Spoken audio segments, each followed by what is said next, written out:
Welcome. This is the Late Late Show with BT, where views with security and draw are being provided to you, the public.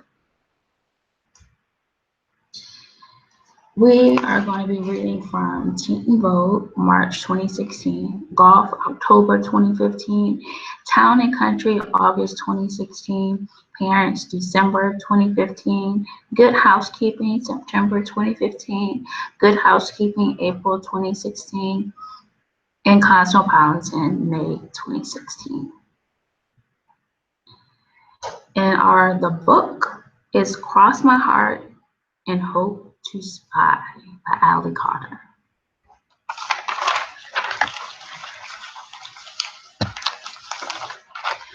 An update, if I hadn't shared this before, I mentioned that we are experiencing a trial right now, and we're up against an unreported sex offender. However, there's been some updates. First, we began with two attorneys, and they both turned out to be disappointing and not indicative of the public defense office. Therefore, we have a attorney now that has his own practice.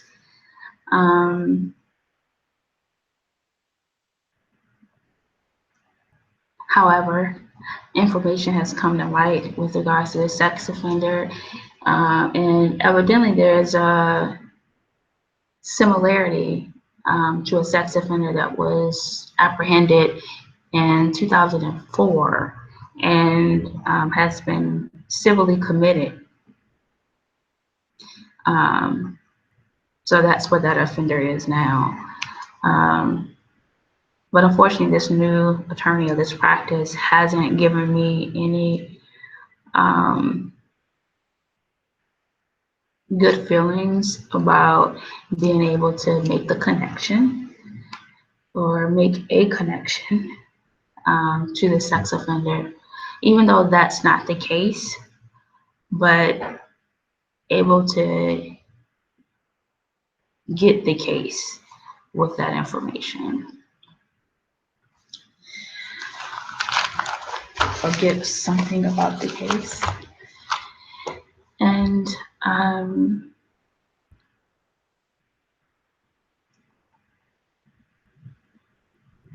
my class lost a dear classmate,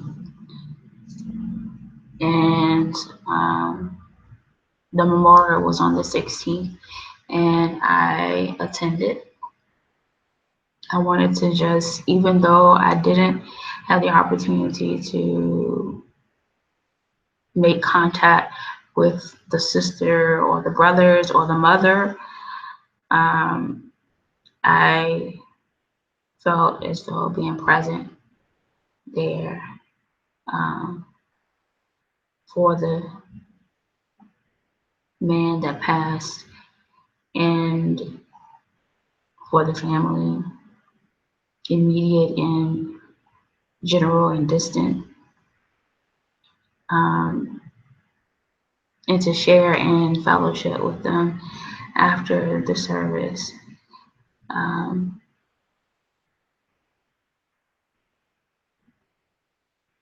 I felt as though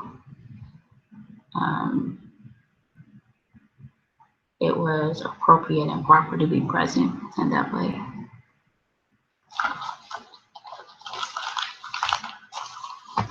So we're going to begin with Virginia Soul Smith. And there's been no sign of that stopping until now.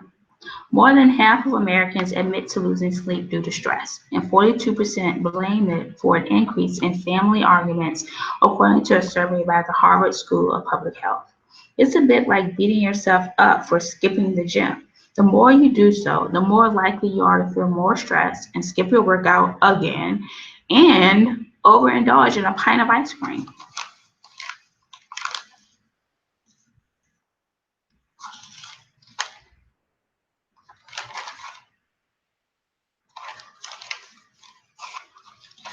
But these are also skills that anyone can learn.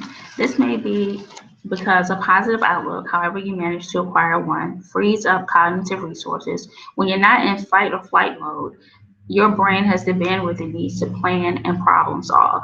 For example, it stresses me out when someone walks out of a lecture that I'm giving. I immediately start to think I'm doing a terrible job. And as a result, I start messing up, doctor says. But then I think maybe that person just has to pee. For starters, whenever a colleague asks how you're doing, resist the instinct to bemoan your workload or frantic schedule. Stress has an effect on the body that's objective and palpable. Doctor compares feeling stressed to having a fever. Neither one feels great, but they're both necessary ways for your body to combat danger.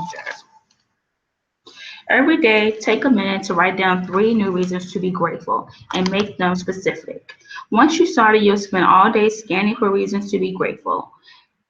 It's impossible for your brain to scan for good and bad things at the same time, and that means you'll have less time to dwell on stress in a negative way. Most of the things that stress us out in life do so because they're important to us. Yes, even that inbox overflowing with emails or the stack of bills on your desk. Haven't been through a trauma? This does not imply that traumatic events are good, but it's helpful to know that even terrible experiences can help us grow.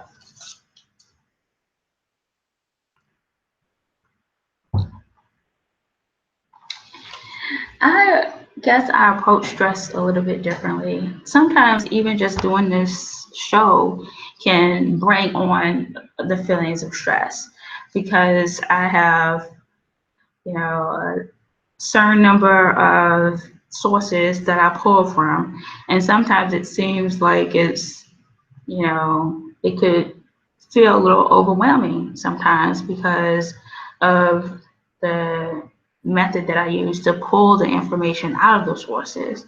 And I don't want to leave anything out. I don't want to miss anything.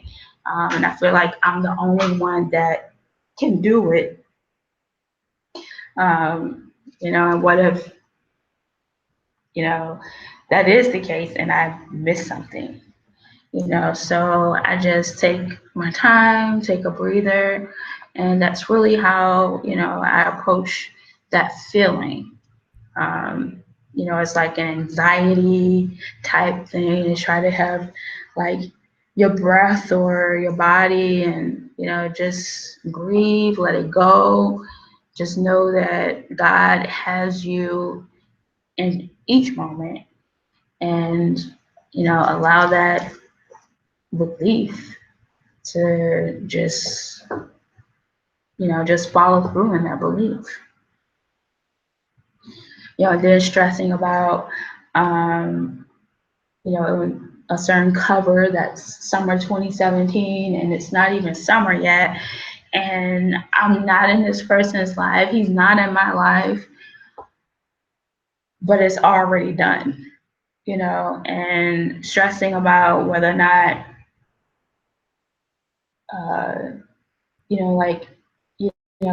stress showed up in the idea of whether or not it's going to happen, we're going to be in each other's lives, and to block out the possibility of it not happening and, allow the possibility of it happening to stay in my foremost thoughts and my actions.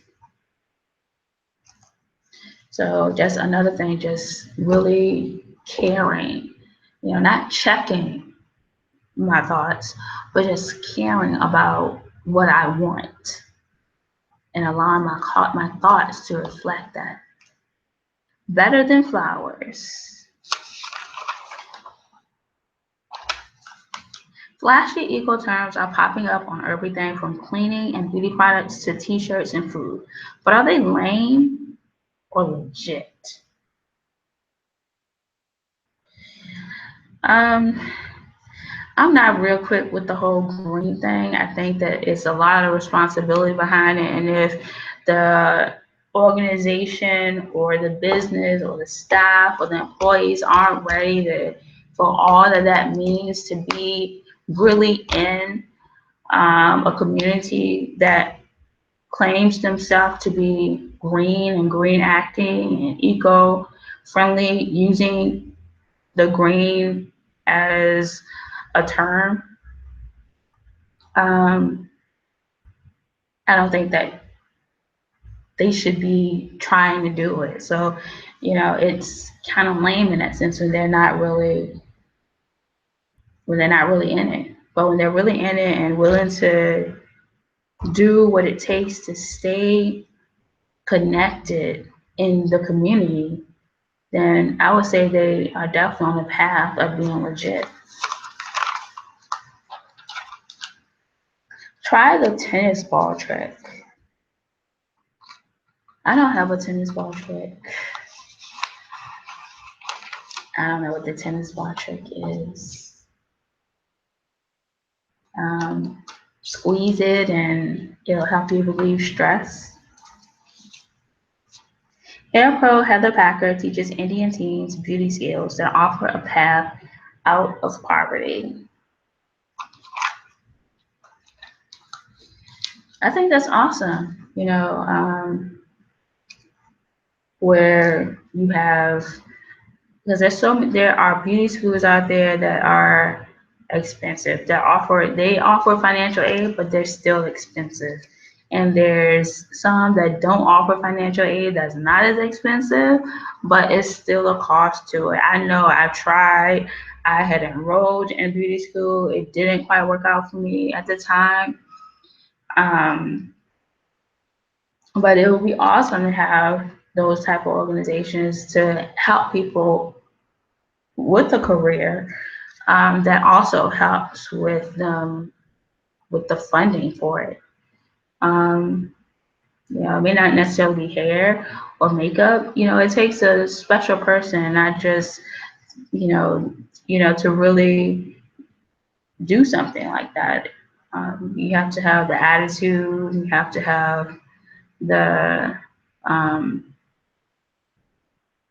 then it's to just be a job. You don't want just anybody putting their hands in your hair on top of your head, or just anybody just doing your nails, or anybody trying to do makeup on your face where your eyes are. So you want to care about who undertakes or who chooses to do those jobs, and care about who you want to finance doing those jobs. Hang a curtain above the bed.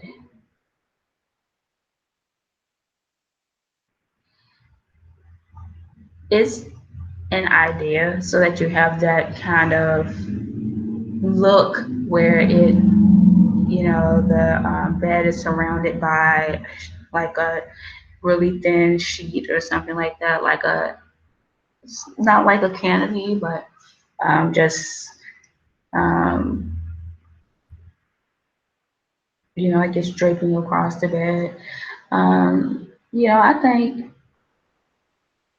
that would be interesting for a baby. Give them a little sense of security, um, and you a little sense of security, especially when they get older and you try to climb out of the bed. It's not as easy to do anything like that. It could deter them from even trying to do something like that. Add greens in the bathroom. I like a lot of green. I don't have a lot of green in my bathroom, but I like the nature aspect of using a lot of green in your house, outside. The bathroom is not an exception. Skip the tablecloth. I've yet to have had a table. All of my apartments that I've been in, I've never had a kitchen table, and I still don't. I never bought a tablecloth. So just skip it. Lighten and brighten. How to create our beautiful, bountiful bouquet. I would do bouquets a lot. I would just go to, I wouldn't necessarily call it a bouquet, but just go to one of the art stores that sells artificial flowers and just put some together and have it in your bathroom, just to Add to the ambiance, not to be tried at home. Well, something that I haven't tried yet, I bought a um, one of those things, those exercise things that you get in, you just jump on. It's like I forgot what it's called, but then I started thinking, I used one at a fitness convention, but they have high, high, high, high ceilings. What if it's not to be tried at home? You're trying to jump on it, you hit the ceiling. Rule to break. Or it could just be a rule to break. And you keep your balance and stay within boundaries. The GH Beauty Lab's guide to the best tried and tested tricks and transfer your prettiest, healthiest hair ever. April Franzino. We need more polish. Hello, workdays. The secret to a perfect DIY blowout is all in the brush. A whopping 80% of women fight it, says an Alberta VO5 survey, and not just bad weather is to blame.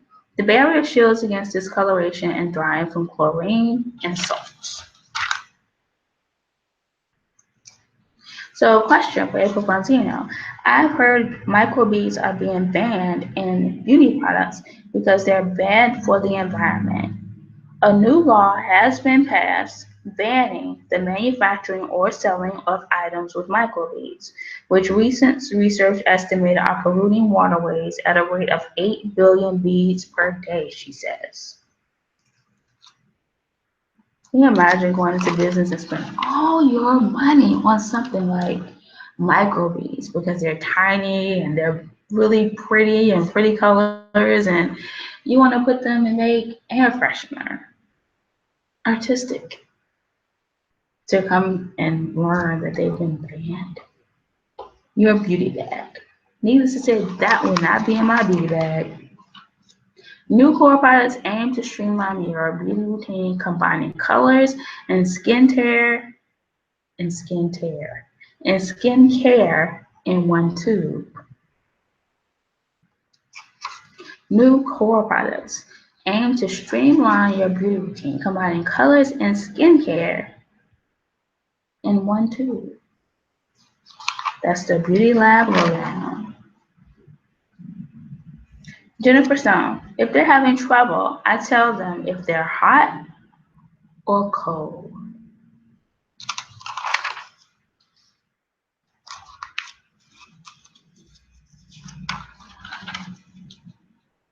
Jennifer Benjamin. But there are proven strategies to deal with and maybe even dial down her passionate preferences. Having one boosts your toddler's ability to keep it together when he gets dropped off at childcare or walks into a crowded birthday party. Toddlers are particularly sensitive to stress and use favorite objects to cope, in part because they can't verbalize their feelings of anxiety. Or at that time, you may be pushing to get her to sleep on time, and that's when she demands to wear a particular pair of pajamas. By identifying the triggers, you may be able to eliminate a lot of upsets, says PhD author of the Everything Toddler book. Yet, the day will inevitably come when your child's favorite door or plate breaks or you forget to bring his beloved Spider-Man sunglasses. By then, he'll likely have moved on to some other baffling behavior. So that's kind of quite interesting. We're talking about anxiety, and I was sharing how I identify when there's an attempt to, when there's an attempt for anxiety to be here. And, that's a good point that some toddlers can't verbalize it, just possibly because it's not in their age group to do so. But they have other ways um, to cope or to, address, anxiety. You can't just allow, your anxiety to conquer your toddlers because they don't know how to spell anxiety. So you want to make sure that you instill in them what they need to cope with things when they can't specifically say what it is. Heather Gowan Walsh. One of the best ways to encourage make-believe is to limit the number of toys in your house that can only be used in a single specific way. One study found that when the TV was on in the background, young children had difficulty concentrating on what they were playing with, even if they did not appear to be watching the program. She's made an important connection between the story and how she could deal with a similar situation. Not only will books inspire your child's imagination, but they'll boost her storytelling skills, precursors to writing. You might try reading the beginning of a book, then ask her to make up the ending.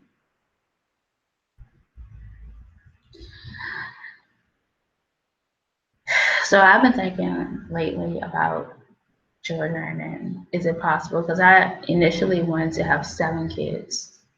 I'm like, oh, like 7 kids. I didn't know how I was gonna have them. Maybe like 2 sets of twins, and that'd give me 4 and then 3 additional kids. Or, yeah, I didn't know how, but I just know that I wanted to try to have 7 kids.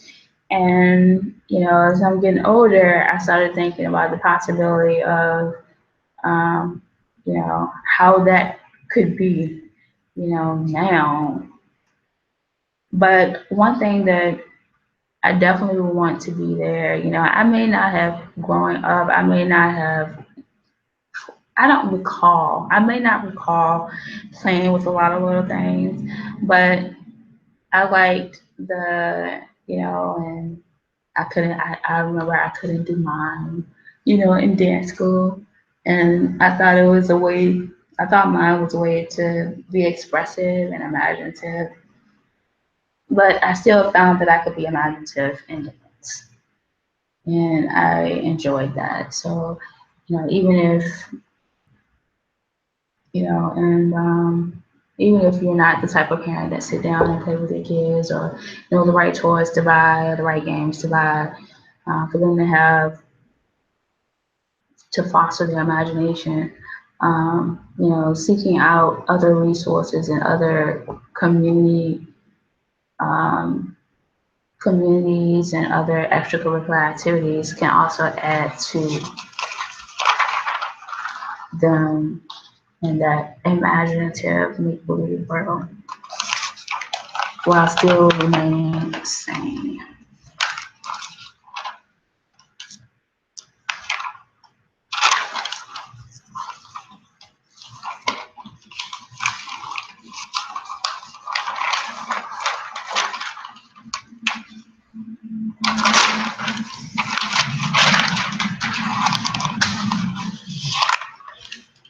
Jennifer Wilson. And as a writer, I was dealing with the rise of the internet, and suddenly a good living became more like scraping by. The language barrier was real, even though before we left, Jim and I had taken an adult education class to learn quotient. The bathroom door, which was broken, was right near the door that everyone entered. I am certain all those things came from taking a long, thoughtful break from work, soccer practice, ballet rehearsal, marathon shopping trips, and mobile phones. I want my kids to be sort of busy. That's about 30 hours a week of socializing on top of birthday parties, neighbor kids, and cousins. When we forget our roots, we forget what it means to be American in the first place. My kids are more resilient now that they better understand what our ancestors went through to get here.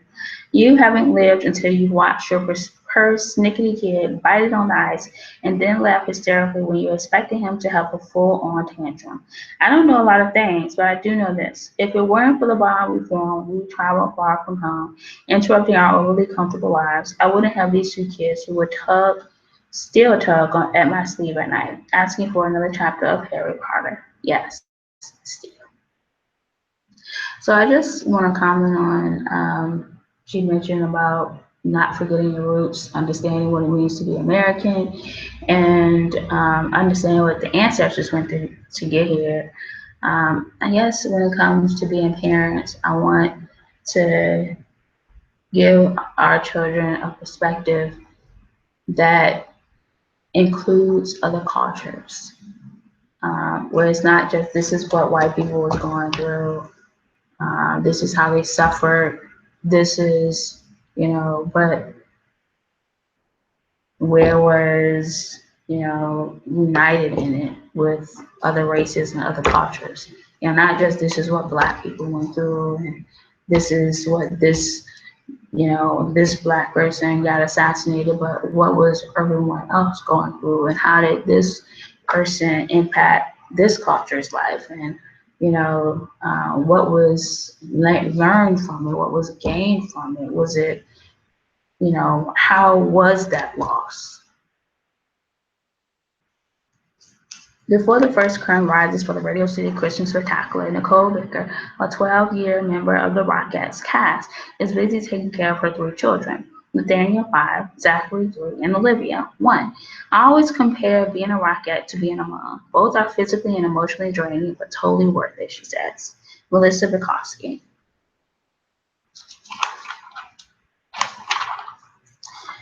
I remember seeing the Rockettes for the first time I caught it on the internet.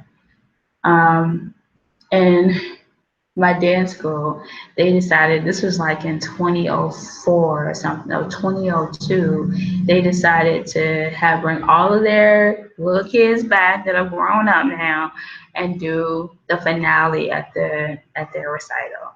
And when I saw it, it just reminded me of the Rockettes. I'm like, oh, so this is, like I was starting to get like the vision that the lady had for her dancers. Even though not all of them are Rockettes or fit, or suited to be a Rockette, but just the whole, like the overall vision of,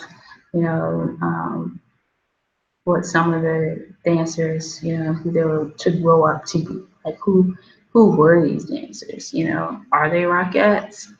Kicking their feet up in one line, their legs up in one line. Doing the high kick, the famous high kick move. But it was interesting to go back. I did participate with that. For her first snack, it's got to be Gerber Puffs.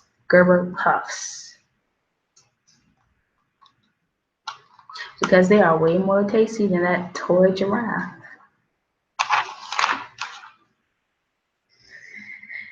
Put an end to back talk before it's a habit. Easy ideas for what to bake, make, and buy. Put an end to back talk. Now, why do you want to put an end to back talk? If anything, we would listen, and hear what came out and understand who our children are when it comes to back talking. Lisa Whitmore. On the bright side, there's an easy solution: getting up and walking around for 2 minutes every hour. Take a trip to your favorite colleague's cubicle and avoid those whiny coworkers who gab in the break room. Try this easy variation on Bhastrika, a breathing exercise yogis say perks you up faster than a Starbucks run. You can do it at your desk, let them gawk, in a bathroom stall, or in your car. Then breathe in through your nose as you bring your arms straight up over your head, opening your hands so your palms are flat. Fuzzy focus lowers your inhibitions, which makes it easier to think outside the box, says researchers at Albion College and Michigan State University.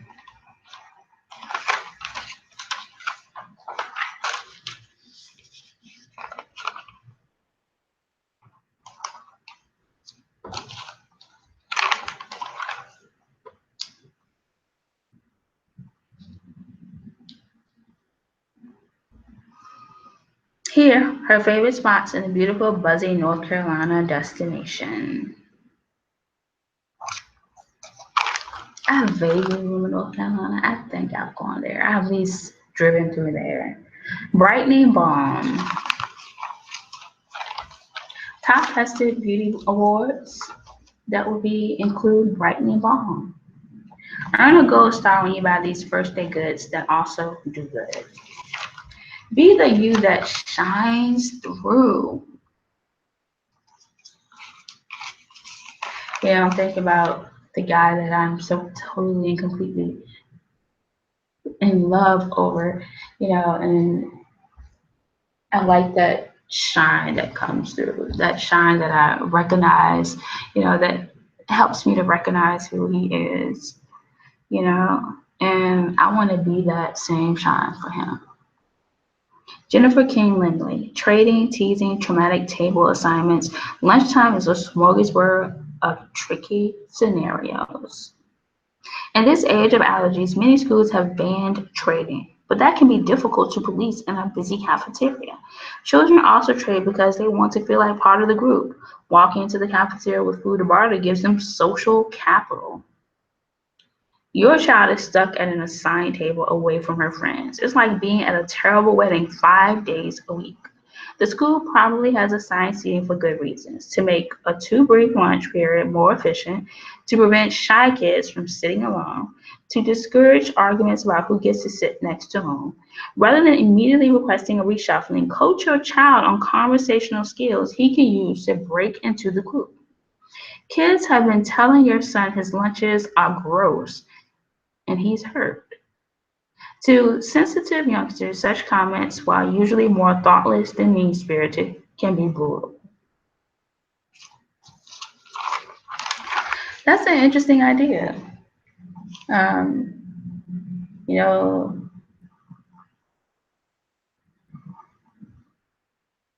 assign seating in the cafeteria so the shy kid doesn't sit alone.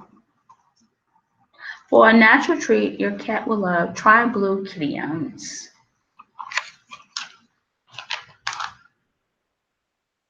So Chili Kitty and Miss Kitty, they don't go out with me anymore, just because it became a little too taxing for me. We did add a member to the crew, Rainbow Puppy or Rainbow Doggy. But yeah, they don't go out with me anymore. They would ride with me around, but they don't anymore. Um, the average American spends a total of 2 weeks per year in the bathroom. Add these seal stars to yours to make the most of every visit. Get a great phone. Check out the ones that topped our test below. Then use our engineer's advice on how to extend battery life, save money, and text better. Kimberly Bryant, as told to Christine Kapaksusi, as an engineering major at Vanderbilt University and later a biotech company project manager, Kimberly Bryant was frequently the only Black woman in the room. Determined to build a place where girls like K could soar without feeling self-conscious. In 2011, Kimberly founded Black Girls Code, a startup dedicated to teaching computer programming skills to girls of color, ages 7 to 17. These girls are going to be change catalysts. We're teaching them how to be leaders, not just tech users. So that's interesting. I mentioned that I got accepted into a historically Black college. I don't necessarily mind it as long, for me, I like to keep united first. And then, when different communities want to go into their community or want to focus on a community, for communication purposes, for social purposes, I don't really have a problem with that. But as long as the big goal is kept and you're not eliminating or terminating a culture. Go to bed. Beauty notes.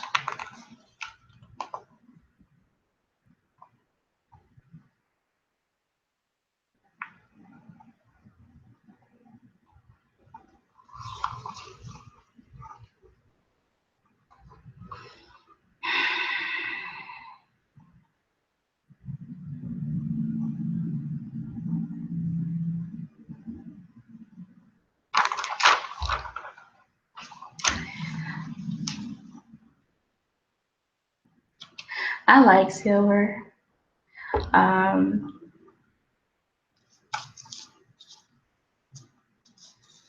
I appreciate silver. But, I've learned that it is, not as simple as to wear as you think. I've learned not to just pick up, anything or buy anything or just choose anything now, and it's silver and white, and to be thoughtful.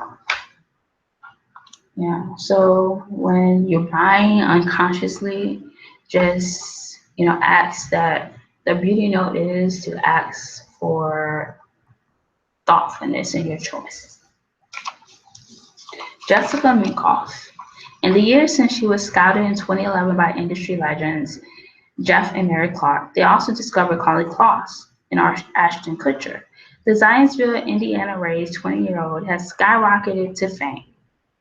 But modeling actually wasn't the original plan for the American beauty. With the dream rocker boyfriend and an even dreamier fashion career, Grace is determined to keep the bar raised high. Back to the Future.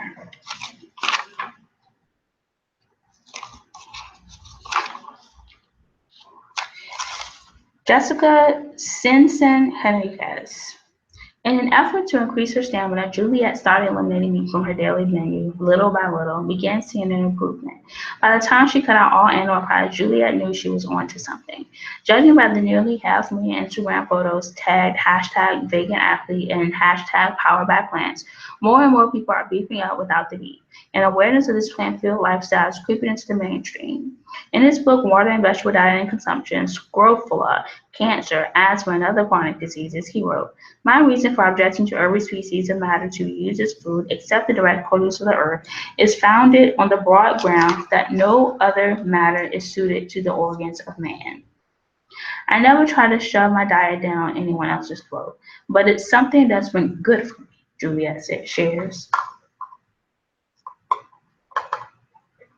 For athletes as well as anyone going vegan, it's important to stay well fed with the right foods in order to be healthy.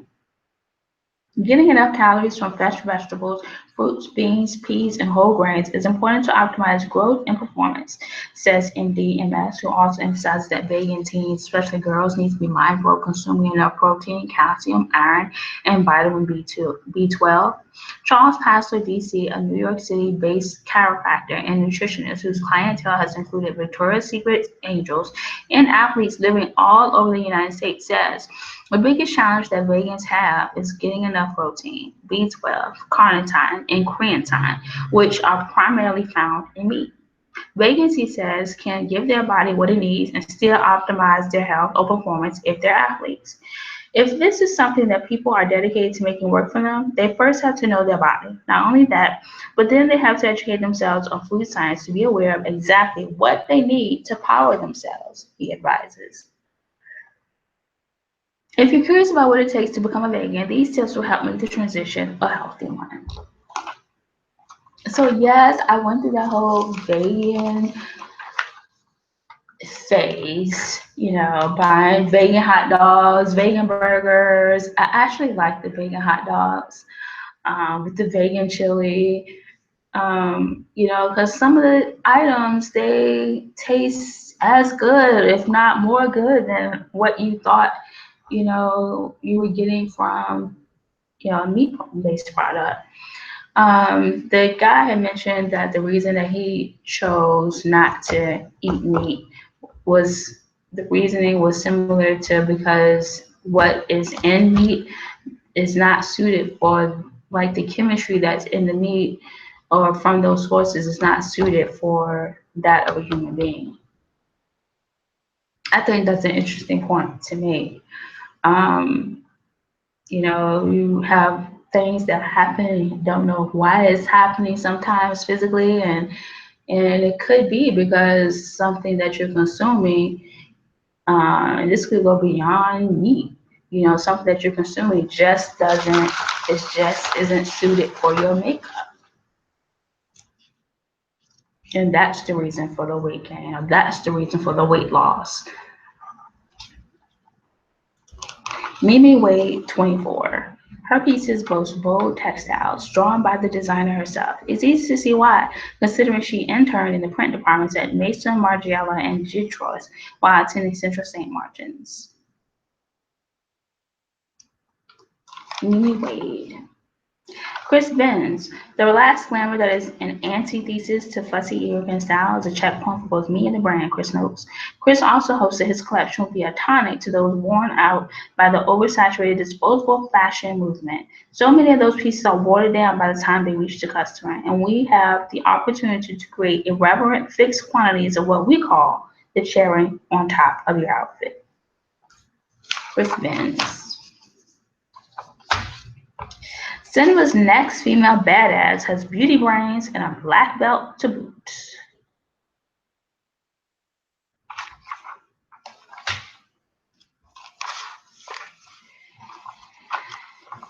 By tour winner Patrick Reed.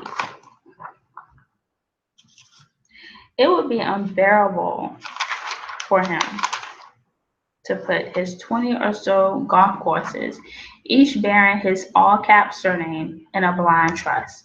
You signed on with Trump because he's a TV show, and his courses have ample parking. Michael Bamberger. So one thing that I would comment about Trump is that the TV show, but I didn't dig deep into the individuals that participated with the show. Just in general that I get why the show came about to be as a contribution, and it just happened. For me, that's how it was, that the show is a contribution, and it just happened that it was being presented by Trump. Hit the bottom of the ball. Aim for the back of the rim. Sometimes this close is close enough to brag about. Michael Chowosky. Mizuno's given the boot to its old wedge lineup. The MP and JPX monikers are out. Plus, the CNC mill faces have lost specific quad-cut grooves, narrower and deeper in the gap wedges, wider and shallower in the sand and lob to best suit how you'll use the wedge. The MT3 milled has a high toe and weight-saving force in the back of the head, and it comes in chrome or black. After Gene Sarazen modernized the sand wedge in 1930s, decades passed without any major advances in this short game tool. But like modern woods and irons, today's wedges are packed with high-performance features, including milled faces, creative sole grinds, innovative hosel configurations, and specialty grips, plus a range of loft and bounce combinations. The ES head shape and scoop sole design are inspired by the original I2 sand wedge. Both heads have a vibration dampening plaque in the back cavity.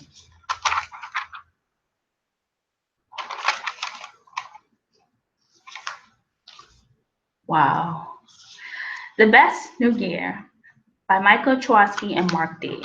Mizuno's R&D team set out to build the company's longest iron for 10 to 25 handicappers without sacrificing forgiveness or resorting to overly strong lofts. So the MP25 designed for 0 to 10 handicappers needed to be smaller, but still played longer than its predecessor. Mizuno's engineers added boron to strengthen the steel and back the thinnest face of any MP iron with micro slots in the 3-throw-6 irons to boost ball speed. Michael Chowosky. The new two-piece construction has a larger, lower compression core than before, surrounded by Titleist's softest Sterling blend cover ever. These elements provide a softer sensation on shots throughout the bag. Add to that the same tetrahedral 376 dimple design as the DT Solo, and you have a ball that the company says spins less off the driver, flies slightly lower, and has a shallower angle of descent than its predecessor. Plus, it's made in the company's US-based manufacturing facility, which allows Titleist to maintain tight tolerances from ball to ball. David McLay It's a perfect example of a great old world course tailored by Father Time and years of adjustment. The flaws, blind, cramped, or some overly whimsical holes have long since been fixed or established as tradition, works not to be repeated, but now beloved by generations.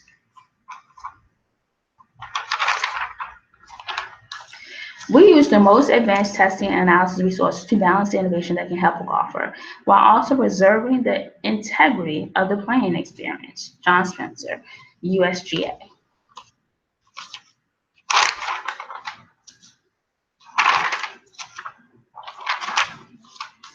Patrick Reed with Michael Jaworski. My real talent is finding a way to get the ball in the hole when I'm on or around the greens. You already know that feel and imagination are important from 100 yards and in, but the real path to short game mastery is aggressiveness. The green is the best place to make up strokes, so an aggressive attitude is a must if you want to convert more than your fair share of putts. The trick is to be aggressive without crossing the line into recklessness, that is, a complete loss of speed and distance control. On the practice green, roll some 30 and 40 footers with the intention of dying the ball. When I'm rolling it well, I feel like I'm striking the ball using a backhanded stroke. To copy my motion, simply think about moving the back of your left hand and straight down the target line without flexing your wrist, and you'll have the proper feel. This is the rare shot that demands that you release the club early. The earlier, the better. Your right hand shouldn't roll over your left until the ball is well on its way to the flag. Coming down, lead the club with your hand so the shaft leans slightly toward the target when you strike the ball. This pinches the ball against the ground for more control. The ball will pop up and hit the ground quickly, running the rest of the way to the hole. One of the biggest mistakes you can make on full wedge shots is hitting the ball too high. That's easy to do if you scoop the ball through impact or just swing too hard. This combination, known as flighting the ball, creates a slightly delofted impact position with forward shaft lean and helps you compress the ball against the club face. It also helps you hit down on the ball with a slightly steeper angle of attack, a big help when the ball is sitting in the rough. And resist the impulse to swing at 100% speed. The actual MPHs will launch the ball too high. Abbreviate your finish on the wedge shots to help drive the ball with lots of shot stopping spin. Three-quarter backswing with weight remaining over the ball. Lean on the ball through impact for crisp strikes and think hit down, not sweep.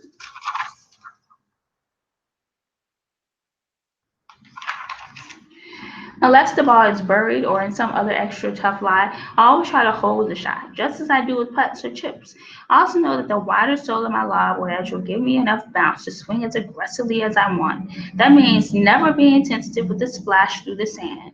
To make my go for it style, make sure your club head enters the sand as close to the ball as possible and give it plenty of speed. Think about smacking the wide sole of your wedge against the surface of the sand directly under the ball. So what I liked is that he said the trick to being aggressive is without crossing the line is to have your not cross the line when it comes to complete loss of speed and distance control. You know, that distance control. You don't want to cross that line when it comes to being aggressive.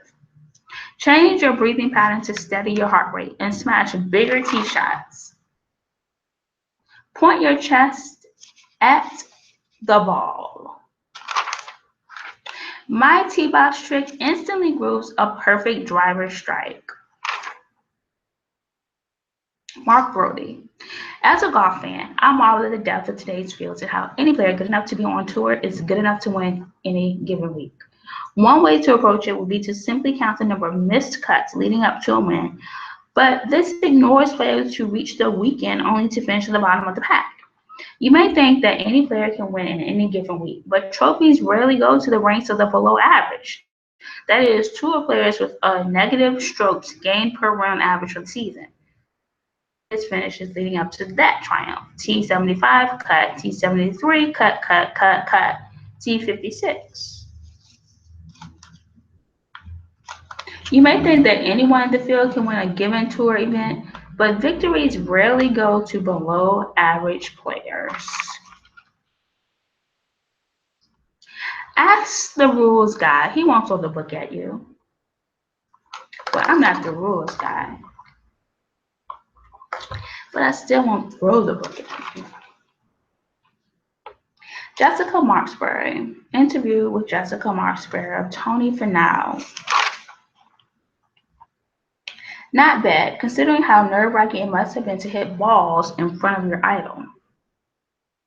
So Tony Finau, that's some of the best advice I've ever had. I try to be as visual and simple as possible. See it and hit it. If you just think about one thing when you're over the ball, it simplifies the game. Make the boss happy. Whether I play well or not, she's the backbone of the family.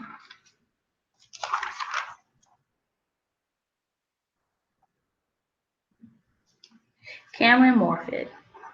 In the previous few months, he'd taken a share of the lead into the final round of both the US Open and the Open Championship. He didn't, but that equanimity lingered. All three players are under 30. All three are major winners, with Dave the relative late bloomer. They say the best things in life are worth waiting for. Maybe it's all that waiting that makes them the best things. That's what they say. The best things in life are worth waiting for. So, when it comes to my love, I'm really getting that. Only the best of the best make it into our top 100 course rankings. This year's rankings featured 10 brilliant newcomers, 6 from the United States and 4 from overseas. Trump Doral, which makes our US list, was where Patrick Reed broke through to win his biggest tour victory yet, the 2015 WGC Cadillac Championship. David M. Clark, editor.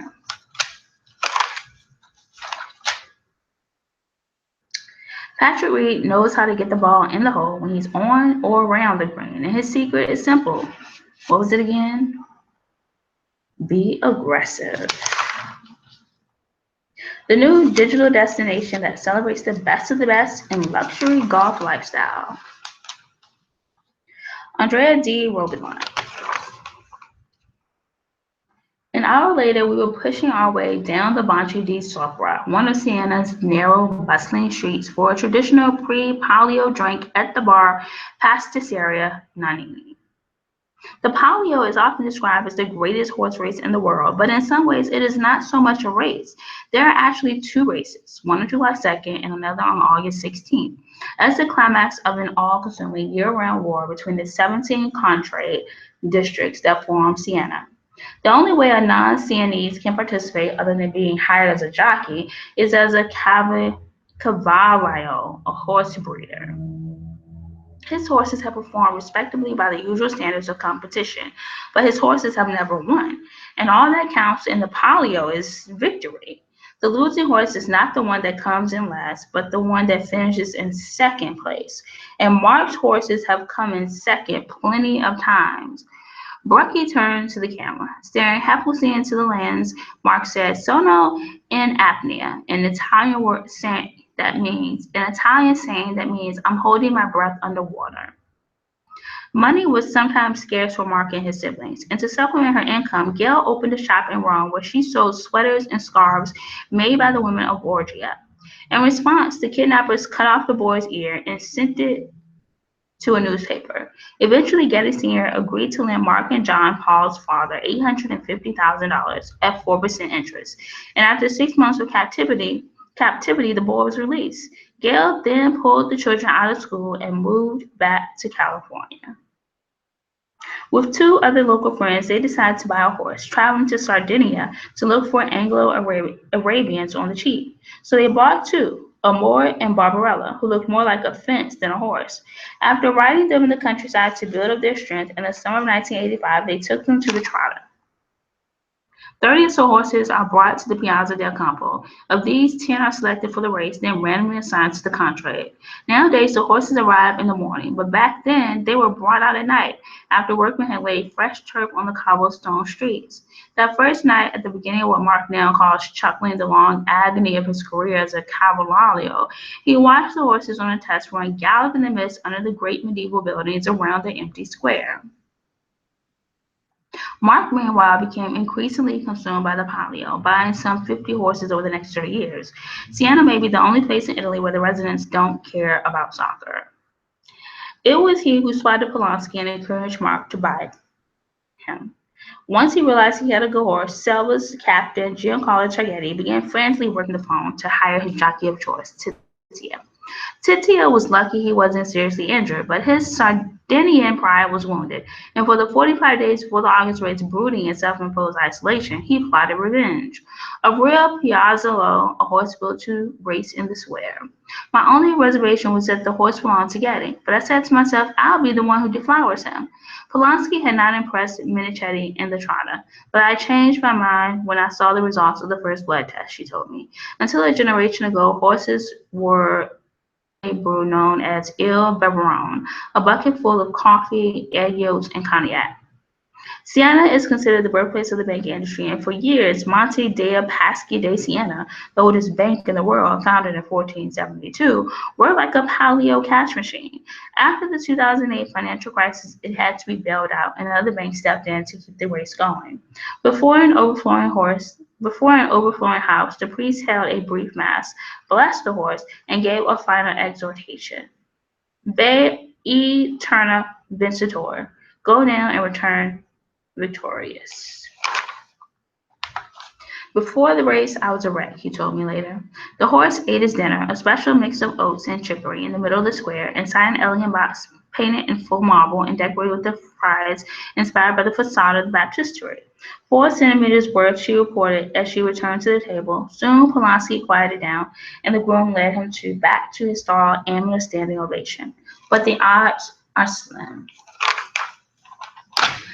I haven't ridden a horse yet, except for one that doesn't move like the carousel. It's just I like horses. They're beautiful animals. I just don't want to clean up after them. They have such huge poop, and it seems like they just poop anywhere. They let it come out. So I can't imagine what it's like to own horses. It seems like for me that it might not be an own thing, that it just may be an animal I visit. Jamie Rosen. Ask any actress or social media star her #1 beauty secret, and chances are it will be that she drinks tons of water, ocean pools, she swears. But the truth must be told, a few liters of Fiji do not lead to perfectly hydrated skin. But a product doesn't have to be the texture of tar to be effective. The branded logo may be vanished, but the personal memento has charmed its way onto the best bags of the season. Captain Mark Phillips. Sarah's dad won gold for the British equestrian team in 1972, though he placed 35th individually. How to be civil in uncivil times. Prayer. What travel documents to bring where? Outside crowded Sonoma and pricey Napa sits this easy breezy town where you can steal kisses between mezcal cocktails or, wine, and ogle each other in your swimsuits as you laze down the Russian River. How to book the cheapest flight. What to bring back. Stock up on Big Bottom Market's delish biscuit mix for back home breakfast and bed together. What to bring back. Everyone pick a cute Stasha thread bracelet from Hip, but not to Shop Tucson.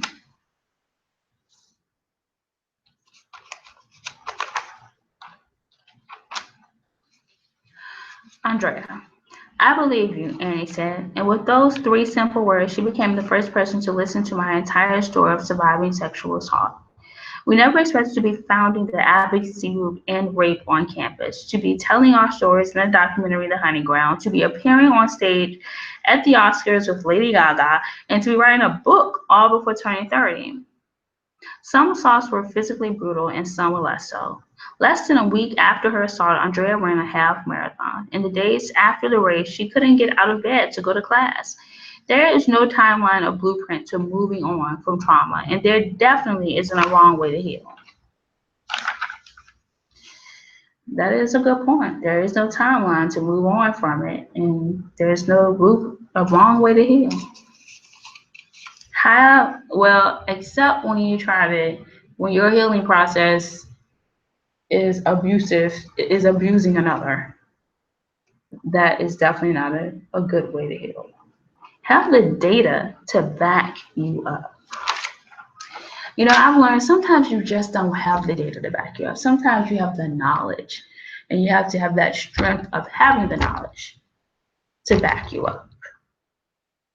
Ask the big questions. Like, what does having the knowledge mean? You know, being able to read, having the knowledge, being able to read your life through what is going on in, you know, things that happen in the world and why is it connecting to you?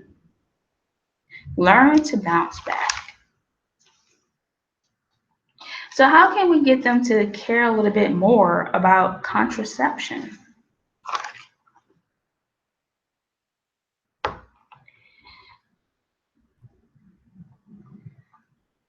I guess the first question is who? The men? To care more about contraception. Women with multiple baby fathers? Who?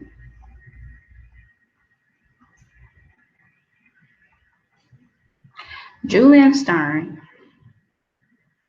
55% waits a few hours. Because why isn't he responded yet?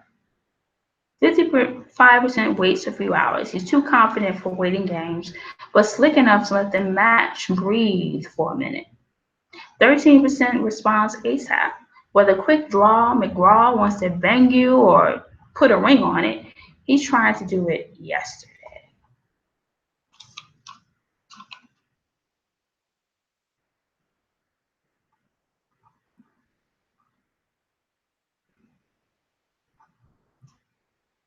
ASAP or a few hours.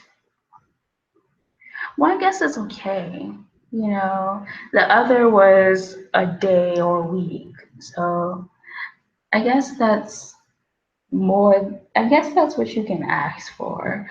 You know, where it's not a day, he doesn't let a day go by or a week. It's either ASAP or a few hours. Just how much is a few hours? I guess it won't be more than 6.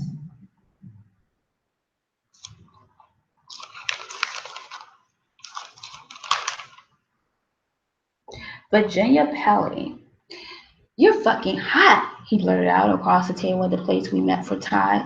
Each time, most were short term. I was haunted by that daytime talk show denouncement. Once a cheater, always a cheater. Why not just leave a guy instead of betraying him? So I sabotaged mine, figuring a guy would probably betray me. So why not beat him to the punch? If my past taught me anything, Hyde advised, it's that no one could make me faithful if I didn't want to be. But no one could make me cheat either. Now that I have been with Jeff for 2 years, lived with him, and can see us being together forever, I decided to be honest. But then, why should he believe me? So one morning, over coffee on our couch, I told him, emphasizing that it was my past and I was certain I'd never betray him. So it's like all of that makes sense now. You know, it's like it's not even the past. It's just it wasn't who I was in the present at that time. You know, like I wouldn't call myself a cheater, that I've always cheated, but there seems like there have always been a cut. You know, like even when I call myself being in a relationship, there's always been a cut where someone wanted to cut in and have conversations on the phone, wanted to cut in and have visits. You know, like there's always a cut.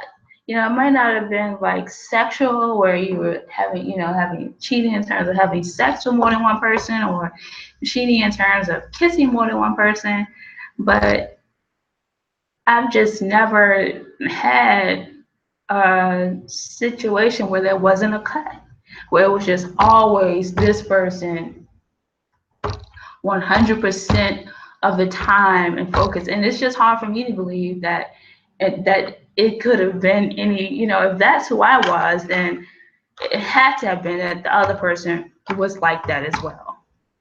I just can't believe that, there wasn't somebody cutting in their life, cutting in theirs.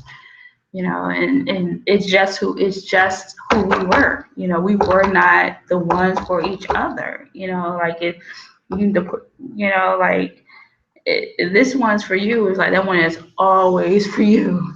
So it's like all those was just attempts, distractions. And how can you be, monogamous? How can you not cheat? Those cuts could be perceived as cheating. And how can that not happen? So, this one that I'm interested in now, I don't see that being a problem. And it's not because, that's part of my past and I've grown and I've gotten better and I'm more evolved. And this won't happen to you because I love you. I like you much better. It's just because they weren't the one and you are. Do we have to be close to our siblings? Lisa Friedman. I hadn't been down to his place, which is just a couple of hours from where I live in New York City, in at least 5 years, probably more, to be honest. I'm half jealous of their relationships and half weirded out by their freaky codependence. It may come from the belief that family members are more likely to help one another than with someone outside the family.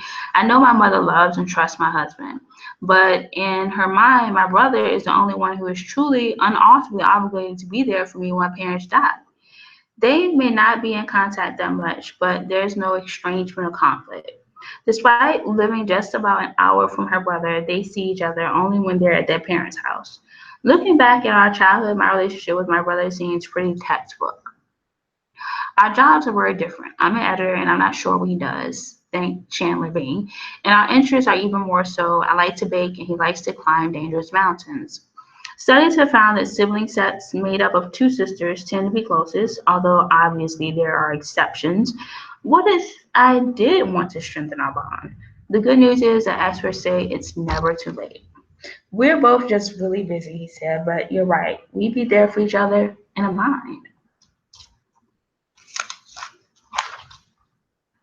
So I have a brother. I have one sibling.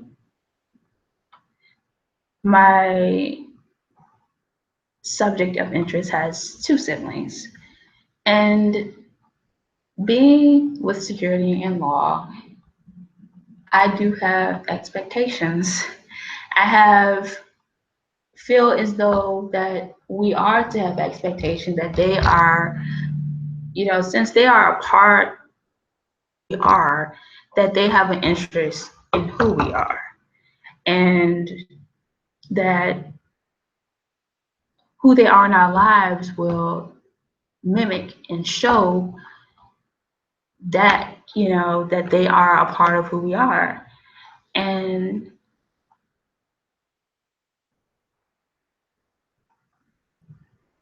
by being present, by contributing to eliminating the offenders that try to be in our lives. I would say that our siblings have some work to do, that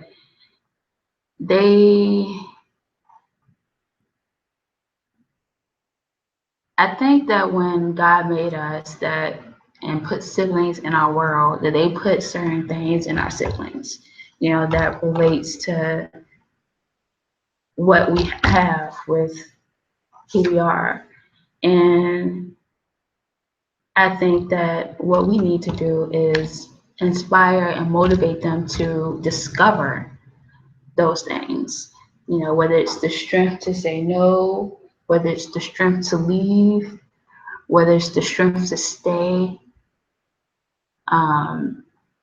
to find those things, and I think that our siblings have their own networks, their own following or their own community of friends that connect with ours.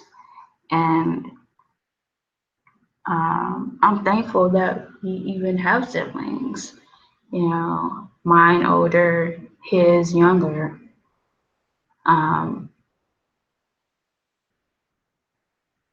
But I want a speedier process.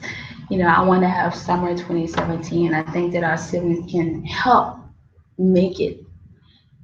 I want them to want us, as just as much as I want us. I want them to want our siblings and our children in their lives, which would be their nieces and or their nephews. Like I want them to want all that it takes, what it means to be uncles and aunts.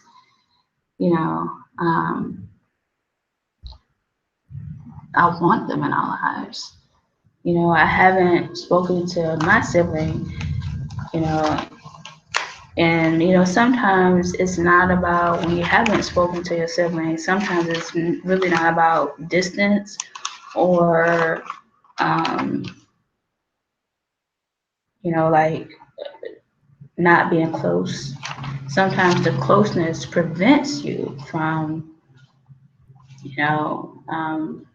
talking to someone every single day or every week or every month, because sometimes there are things that have to be addressed, for the two of you, because you know who you are to each other.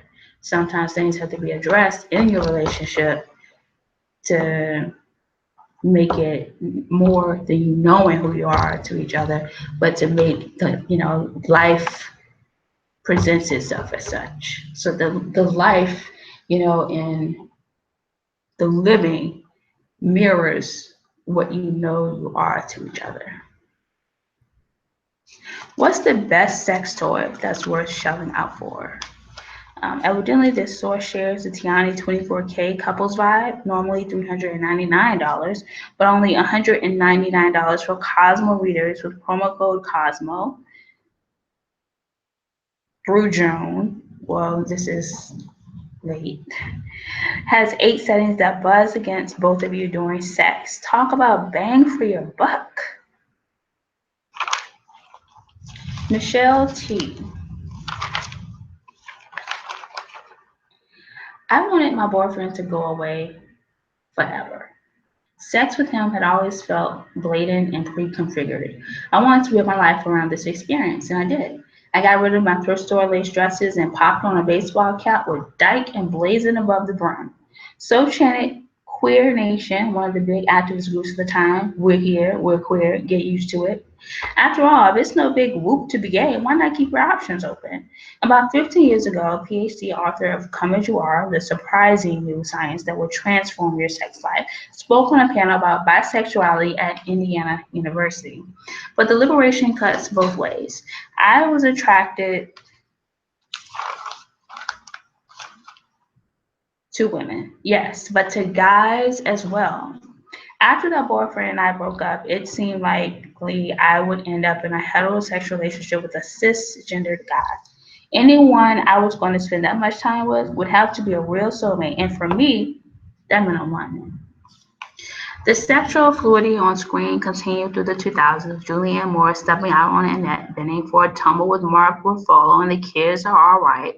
Remember the episode that revealed Carrie's boyfriend to be bisexual?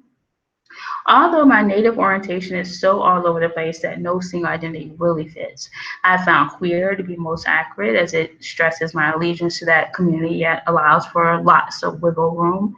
Still, as a woman raising a child with another woman, I find myself circling back to the lesbian moniker I discarded so many years ago. My relationship is lesbian. I'm tagged as such by the public, and really, no one wants to hear the intricacies of my sexual preferences, except hopefully you. Today, I chose to be gay. Well, I found sexuality very challenging. You know, when I opened myself up to the world of sexuality, meaning I opened myself up to addressing lesbianism, addressing transgender female, addressing bisexuality, then it opened up the possibility of some people living lives that may not be who they really are at their core. You know, they may have been living their lives as a gay man, and at their core, they are still heterosexual guys. It's not always a down low situation. You know, sometimes their down low is that they actually are heterosexual.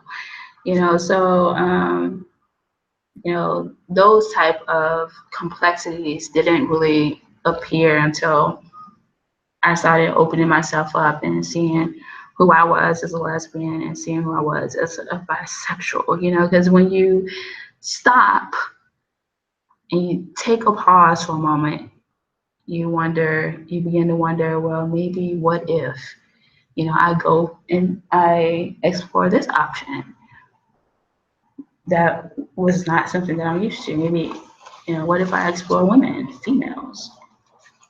Beauty tip.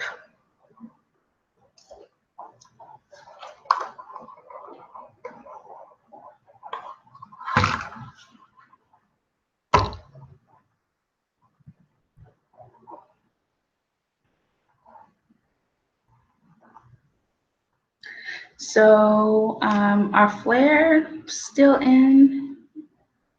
Flare styles? I guess it's all about what's comfortable for you. I tend to like things, my beauty tip is to go for things that you like, where you're not buying it because it's the trend of the moment, where you would wear it all seasons, where you would wear it, 10 years from now, 5 years from now, 2 years from now. That's the beauty tip that I have. Anything but washed out, these pastels are poised to be the hottest couple of the summer. Of the summer! Boo-hoo! It's not really my goal to be the hottest couple of the summer. I want my man. And I want, when you're doing something for the future, I want to be included. I want my present. I want to be present in your life, and not just in concept and idea and spirit. I want physical presence. Beauty tip.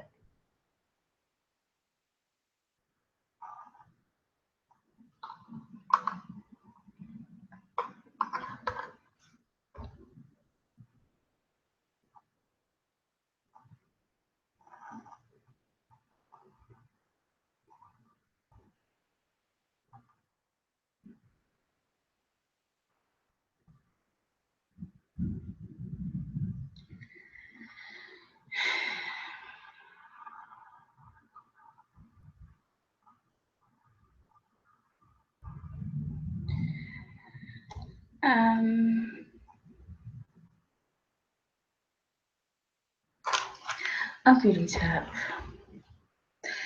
for Miami Beach.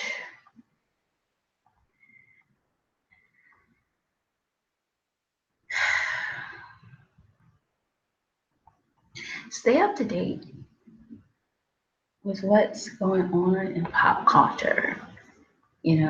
Fashion, music,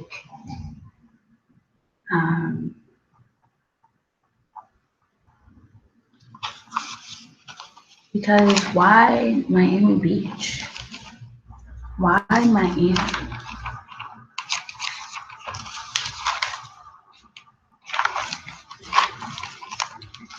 Courtney Rubin, you already have more willpower than you think, but who doesn't need a little extra?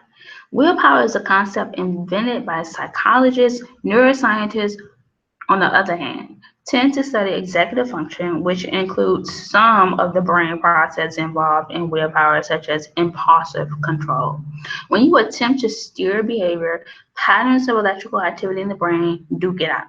If donuts are on offer, one primal part of you wants to eat them because they're a rich energy source. A third negotiates, I'll eat them, but I swear I'm working out later.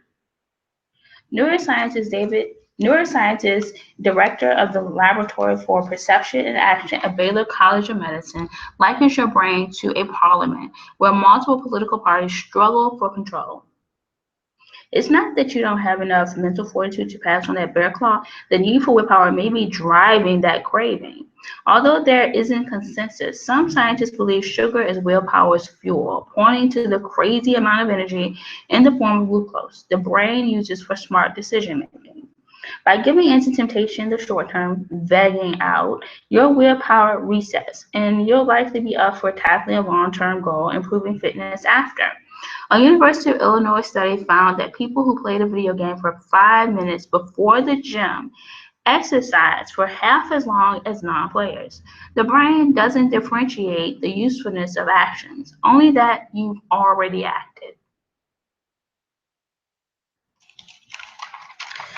I'm very leery when it comes to people messing with the brain. Well, I won't say messing, but when it comes to the, you know, when they use the brain, you know, patterns of electrical activity in the brain do get out. Some of the brain processing involved in willpower, such as impulse control, likens your brain to a parliament. The brain doesn't differentiate. The brain uses for smart decision making. It's just all of that. The brain to me is something that you're supposed to be very careful with. You know, so when it comes to discussing the brain, how the brain works, how the brain functions, I think that you're supposed to be very careful with your words and your communications. Not saying that Courtney Rubin was not, but it's just something that I guess a reason why I like doing this show, Views with Security and Law, so that when something like this comes up, that it is in a safe place for that. Jamie Stone. And although my home city of New York is the fashion capital of the world, I never felt pressure to be super thin while living there. For what seemed like ages, I tried different diets, losing weight here and there, but nothing stuck. 3 years into my LA life, I finally got the body to match. I fit into my favorite 7 jeans from college that I hadn't been able to pull over my hips in years. A sliver of cake at someone's birthday? My one cheat night eventually became 2. And even though I was once happy walking around LA at this size, I now felt fat and berated myself every morning in the mirror. After 18 months of obsessive yo-yoing, I realized that the LA version of me I had dreamed of and for a hot minute achieved was never going to be sustainable. It sounds trite, but I needed to find some sort of balance. Once I took the pressure to be skinny out of the equation, I found a new appreciation for moving my body. My new routine has put me back to my fresh off the plane weight, but the best part is I'm stronger and leaner and on peer with who I am.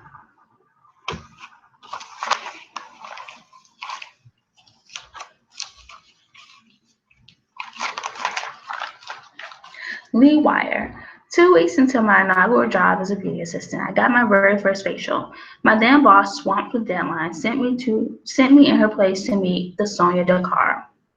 Beauty Bootcamp was just cheaper because there are fewer products to produce, 13 versus 35, and it's done in large volumes, which brings down costs thanks to a partnership with Evine Live.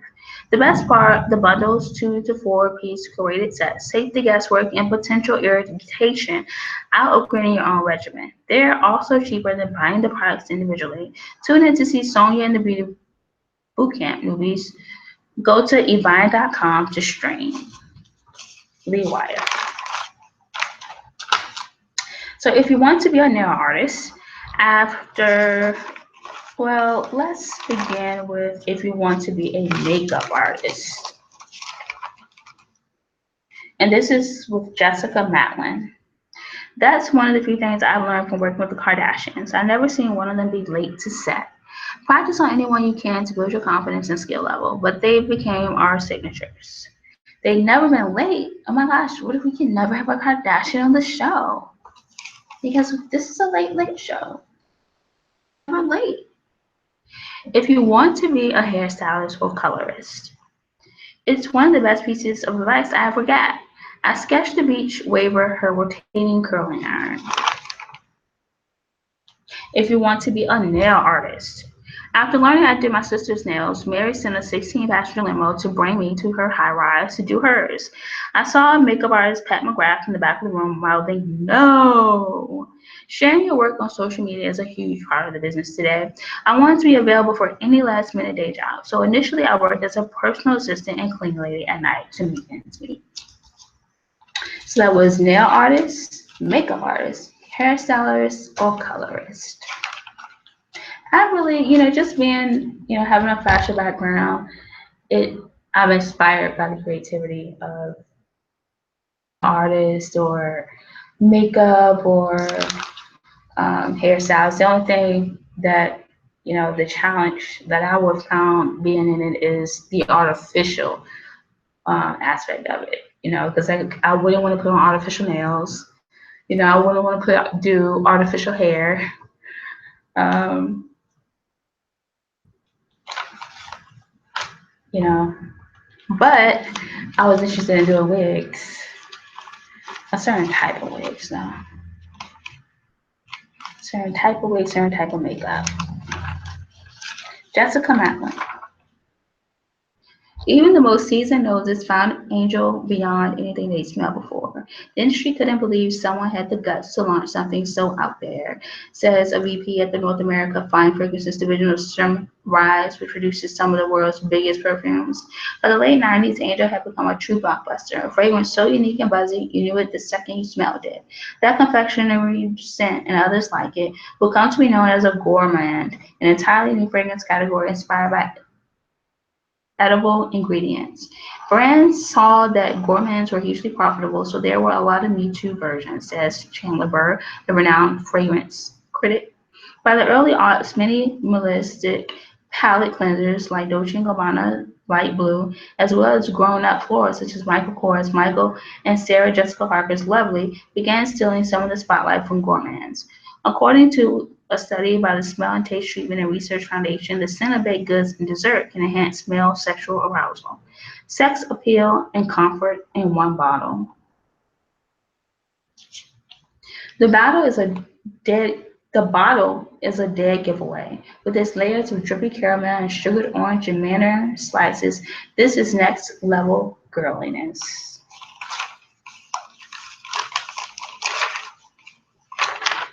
From multitasking makeup to Pinterest inspired fragrances, these are the coolest new kids on the beauty block. Bring your wardrobe back to life and show off your stems in petal printed steppers. That feeling when you hit a store or website and don't even know where to begin.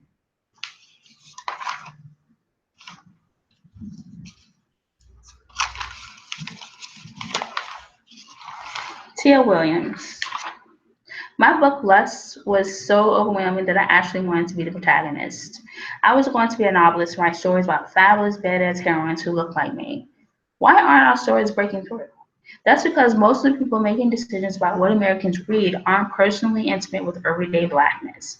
They allow my women to be exactly who they are. No apologies, from a vegan stripper, philosopher, to a beauty company VP who hits yoga poses mid-conversation. Because that's us. Tia Williams. And I was like, why isn't my show breaking through? It's like, oh my gosh, I barely have any views. Bold Beauty Blonde. Not blonde, blonde. Carrie K. The first things out of his mouth were, I don't want my kids to be fat because fat people don't get good jobs or make any money. And that was one of Carrie K's worst dates ever.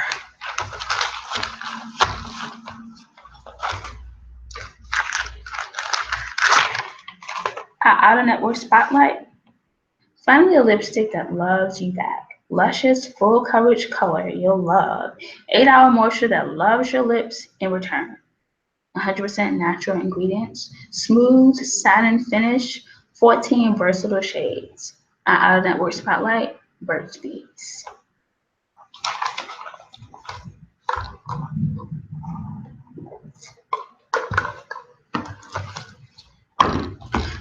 So Are the Book, which is a new segment that we added, and where we use a book that is not too long, and share it. I found that, if it's too long and I really, really want to share it, then I do a special segment. Like, I was thinking about doing Memoirs of a Geisha because it was a book that I read. It turned into a movie. I remember it being very decent before it came out as a movie.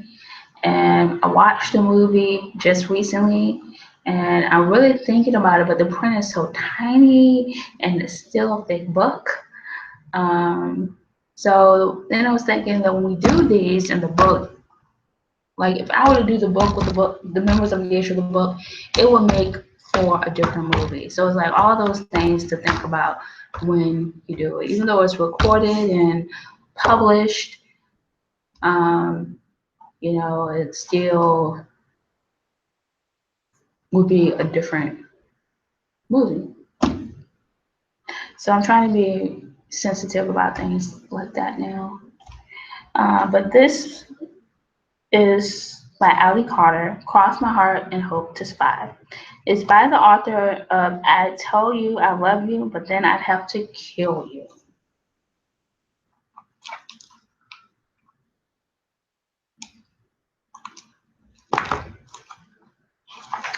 So I mentioned that I'm writing a book for the show, and it's going to be the same name as the show, but it's the Bible version.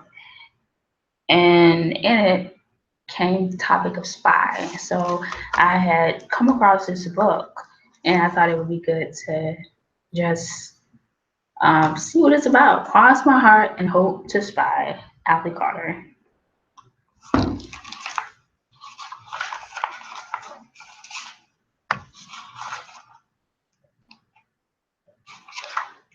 My mother slipped her arm around me and whispered, "It's going to be okay, kiddo," as she guided me through the crowds of shoppers that filled Pentagon City Mall. "Yes, I used to have a pair like this, but they got ruined at the cleaner." She started to walk away, then turned back to me and whispered, "Good luck." "You're going to do great," Mom said, as if being myself wouldn't be so hard or so terrible, as if I hadn't spent my entire life wanting to be her. Tiles made of black granite and white marble stretched across the floor of the cavernous space like a life-size chessboard. Twin staircases twisted from opposite corners of the master room, spiraling 40 feet to the second story, framing a granite wall that bore the silver seal of the CIA and the motto I know by heart. "And ye shall know the truth, and the truth shall set you free." But then Mom approached the garlic, missing half his nose and one ear, and I thought about how when you're a Gallagher girl, normal is a completely relative thing. The man squinted, trying to read the badge in his hand, which just proved that whatever terrible nose incident he'd experienced had no doubt affected his eyes too, because while Rachel Morgan has frequently been described as beautiful, I am usually described as nondescript. "Okay," I muttered, taking the badge gingerly. "Come on, kiddo, you don't want to be late." She led me down a sunny corridor that made it almost impossible to leave. We were underground, or just back to the mall. The room around me was completely bare, except for a stainless steel table, 2 chairs, and a mirror made of one-way glass. Still, I couldn't help squirming in the hard metal chair. Maybe because it was cold in there, maybe because I was nervous, maybe because I was experiencing a slight underwear situation. Note to self: develop a wedgie theory of interrogation. There could totally be something to it. But the efficient-looking man in the wiring glass was too busy twisting knobs and punching keys, trying to figure out what the truth sounded like coming from me, to care about my fidgeting. "The Gallagher Academy doesn't teach interrogation procedures until we're juniors, I said, but the man just muttered, "Uh-huh." Do you attend the Gallagher Academy for Exceptional Young Women? The man blurted, and for reasons I will never understand, I said, yes, as if it might be a trick question. Yes, I said again, feeling my confidence or maybe just my training coming back to me. I could almost hear the band and smell the corn dogs. Polygraph guy made notes and studied the bank of monitors that surrounded him. He would always be the subject, a person of interest. I thought about Josh appearing in the abandoned warehouse during finals week, bursting through walls and commandeering a forklift to save me. So I swallowed hard as I said yes. I didn't torture myself with any of the questions that might never have answers as I sat there, knowing that there is no such thing as black and white, remembering that my whole life is by definition a little bit gray. No, I blurted because I knew that much was true. I hadn't seen Josh, hadn't spoken to him, hadn't even hacked into his email account over winter break, which, given present circumstances, turned out to be a pretty good thing. I was going to be normal, or as normal as a student at spy school ever gets a chance to be. I was going to be myself. Which, not to sound conceited or anything, I kind of already knew because A, I've always tested well, and B, people who fail polygraphs don't usually walk out of top secret facilities and get driven back to spy school. I asked, fully expecting her to say, "You were great, sweetie," or "I think this might be worth some extra credit," or "Remember, breathing is key when you're being interrogated about truth with a Truth Master 3000."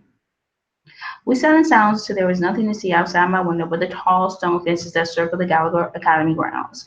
I felt the limo slow and stopped behind a long line of nearly identical chauffeur cars that brought us back to school each semester. And then, despite the bright sun that glowed around us, a shadow seemed to cross my best friend's face. When Mom hugged Bex and whispered, "You're always welcome with us, sweetheart," I couldn't help thinking about how Bex had both of her parents some of the time, and I had one of my parents most of the time, but right then, neither of us seemed entirely happy with the deal. But instead, I just turned to her and said, "I got to meet the woman who bugged the Berlin embassy in 1962. I mean, sure, a lot of our doors are protected by NSA approved codes or retinal scanners, but they're never just locked. Therefore, this quarter is off limits for the time being. You're going to have to find another way to your rooms." Well, after 3.5 years of exploring every inch of the Gallagher mansion, I knew better than anyone that there are other ways to our rooms. Some of which require closed-toe shoes, a Phillips head screwdriver, and 50 yards of Rockaway cord. But before I could mention any of them, Buckingham turned back to us and said, "Oh, and Cameron, dear, please make sure your alternate route doesn't involve crawling inside any walls." This whole fresh start thing was going to be harder than I thought. Bex and I started toward the back stairs, where Courtney Bauer was following the boots she'd gotten for Hanukkah. "You aren't in trouble?" Liz, Beck said, cutting her off. "Please tell me you didn't spend the morning memorizing that book." A pair of freshmen rushed by our door talking about who would make a better Gallagher girl, Buffy the Vampire Slayer or Veronica Mars, a debate made much more interesting by the fact it was taking place in Farsi. And now she was nowhere to be seen. I thought back to the long quiet ride from DC, the way my mother had stared at the frosty countryside as she told me that she hadn't watched my interrogation, that she'd had things to do. After they left Mason, I slipped back to the grand hall and the sophomore table. But beyond that, I wasn't sure of anything because, to tell you the truth, I was having a little trouble hearing. I tried to turn the volume down to listen to the thoughts that swirled inside my mind like the snow that blew outside. "So that's it then?" Bex asked. At the moment, the entire sophomore class was probably enjoying our last homework free night for a very long time. Rumor had it Tina Watts was organizing a Jason Bourne-a-thon, but the four of us stayed in that tower room, freezing our you-know-what's off, listening for the creaking hinges of the heavy oak door at the base of the stairs that would warn us if we were no longer alone. "Why would they lie?" Liz asked. But Bex, Macy, and I just looked at her. None of us really wanted to point out the obvious. Because they're spies. Liz still wanted to believe that parents and teachers always tell the truth, that if you eat your vegetables and brush your teeth, nothing bad will ever happen. It wasn't the name of any covert operation we'd ever analyzed, any scientific breakthrough we'd ever studied, or more specifically, the me I used to be. All we have to do is access the dumb-waiter shaft on the fourth floor, maneuver through the handy vents by the culture and simulation classroom, and rappel 50 or so feet through the ductwork. The security department did a lot of work over the break. I trailed off, grateful that Bex was there to finish for me. "We don't know what's in there, Macy," she said, even though the fact that we didn't know what lay waiting in the east wing was kind of the point. And I could tell by the look on her face that Macy was getting ready to say so. I can list a dozen perfectly logical reasons why I stayed on that stone floor, but the one I didn't tell my friends was that I had promised my mother that my days of sneaking around and breaking rules were over. Because if you're going to set up an observation post, you may as well be thorough. Of course, she didn't think about the fact that half of our teachers could have been behind that very door at this very moment planning an attack on some roach florist. I, of course, was having trouble thinking about anything else. We already had 2 hours worth of homework and the promise of a pop quiz on the poisonous plants of Southeast Asia. All the teachers were acting like they either had no idea what was going on or had sworn to take the secret to their grades, which could have been true, actually. It was business as usual at the Gallagher Academy, and as we started downstairs after culture and simulation, CNA, it almost felt like the break had never happened. Bex and I started for the elevator that was concealed in the narrow hallway beneath the grand staircase. From that moment on, the two of us were going to be training for a life of missions and fieldwork while Liz prepared for a career in a lab or an office. Bex and I stared into the mirror that hid the elevator's entrance, then waited for the red beam to scan our retinal images and clear us for our second semester in sub-level 1. Bex must have been thinking the same thing because pretty soon she said, "Are you sure you want to spend the next 2.5 years doing experiments and cracking codes?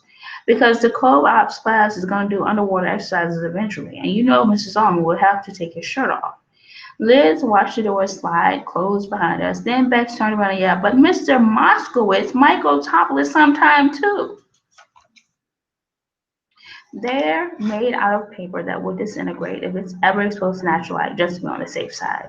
I slid into my chair, trying not to think about Liz or the door, or anything other than the fact that I was finally back in the one part of the Gallagher Academy that never pretended to be anything other than what it was.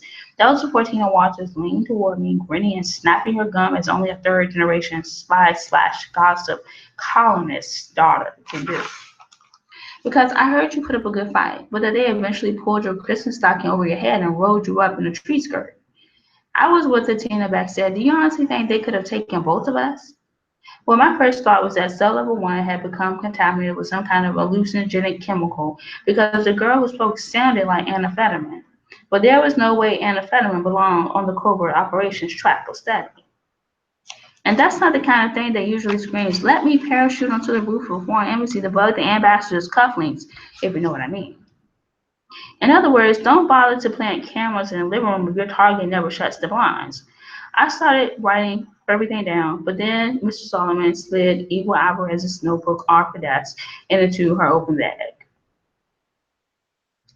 By the way, it was probably a good thing Liz wasn't on the co-op's track because her head would have been exploding about then. At the front of the room, Joe Solomon turned to the board and started diagramming a typical static surveillance scenario. "You no longer have to be here." He turned back to the board and continued writing. "Our memories are the only weapons we take with us, no matter where we go." But then I thought about the second part of his statement. Don't make things harder than they have to be. I thought about what I had overheard the night before, the look in my mother's eyes on the long, quiet ride home. According to some very popular internet search engines, blackthorn is a common type of rose fungus, but does not appear to be a code name for any rogue government conspiracy theories. Seeing through the door to the east wing was impossible because, despite rumors to the contrary, Dr. Phibbs' X-ray vision goggles had not passed beyond the prototype phase. "It's got to be in here somewhere," Liz cried over the sound of heavy bullets crashing onto hardwood as she dropped volumes 9 through 14 of Surveillance Through the Centuries onto the library table. "I can't believe we hadn't asked that question before, that somehow we forgot one of the basic rules of covert operations. Everything means something.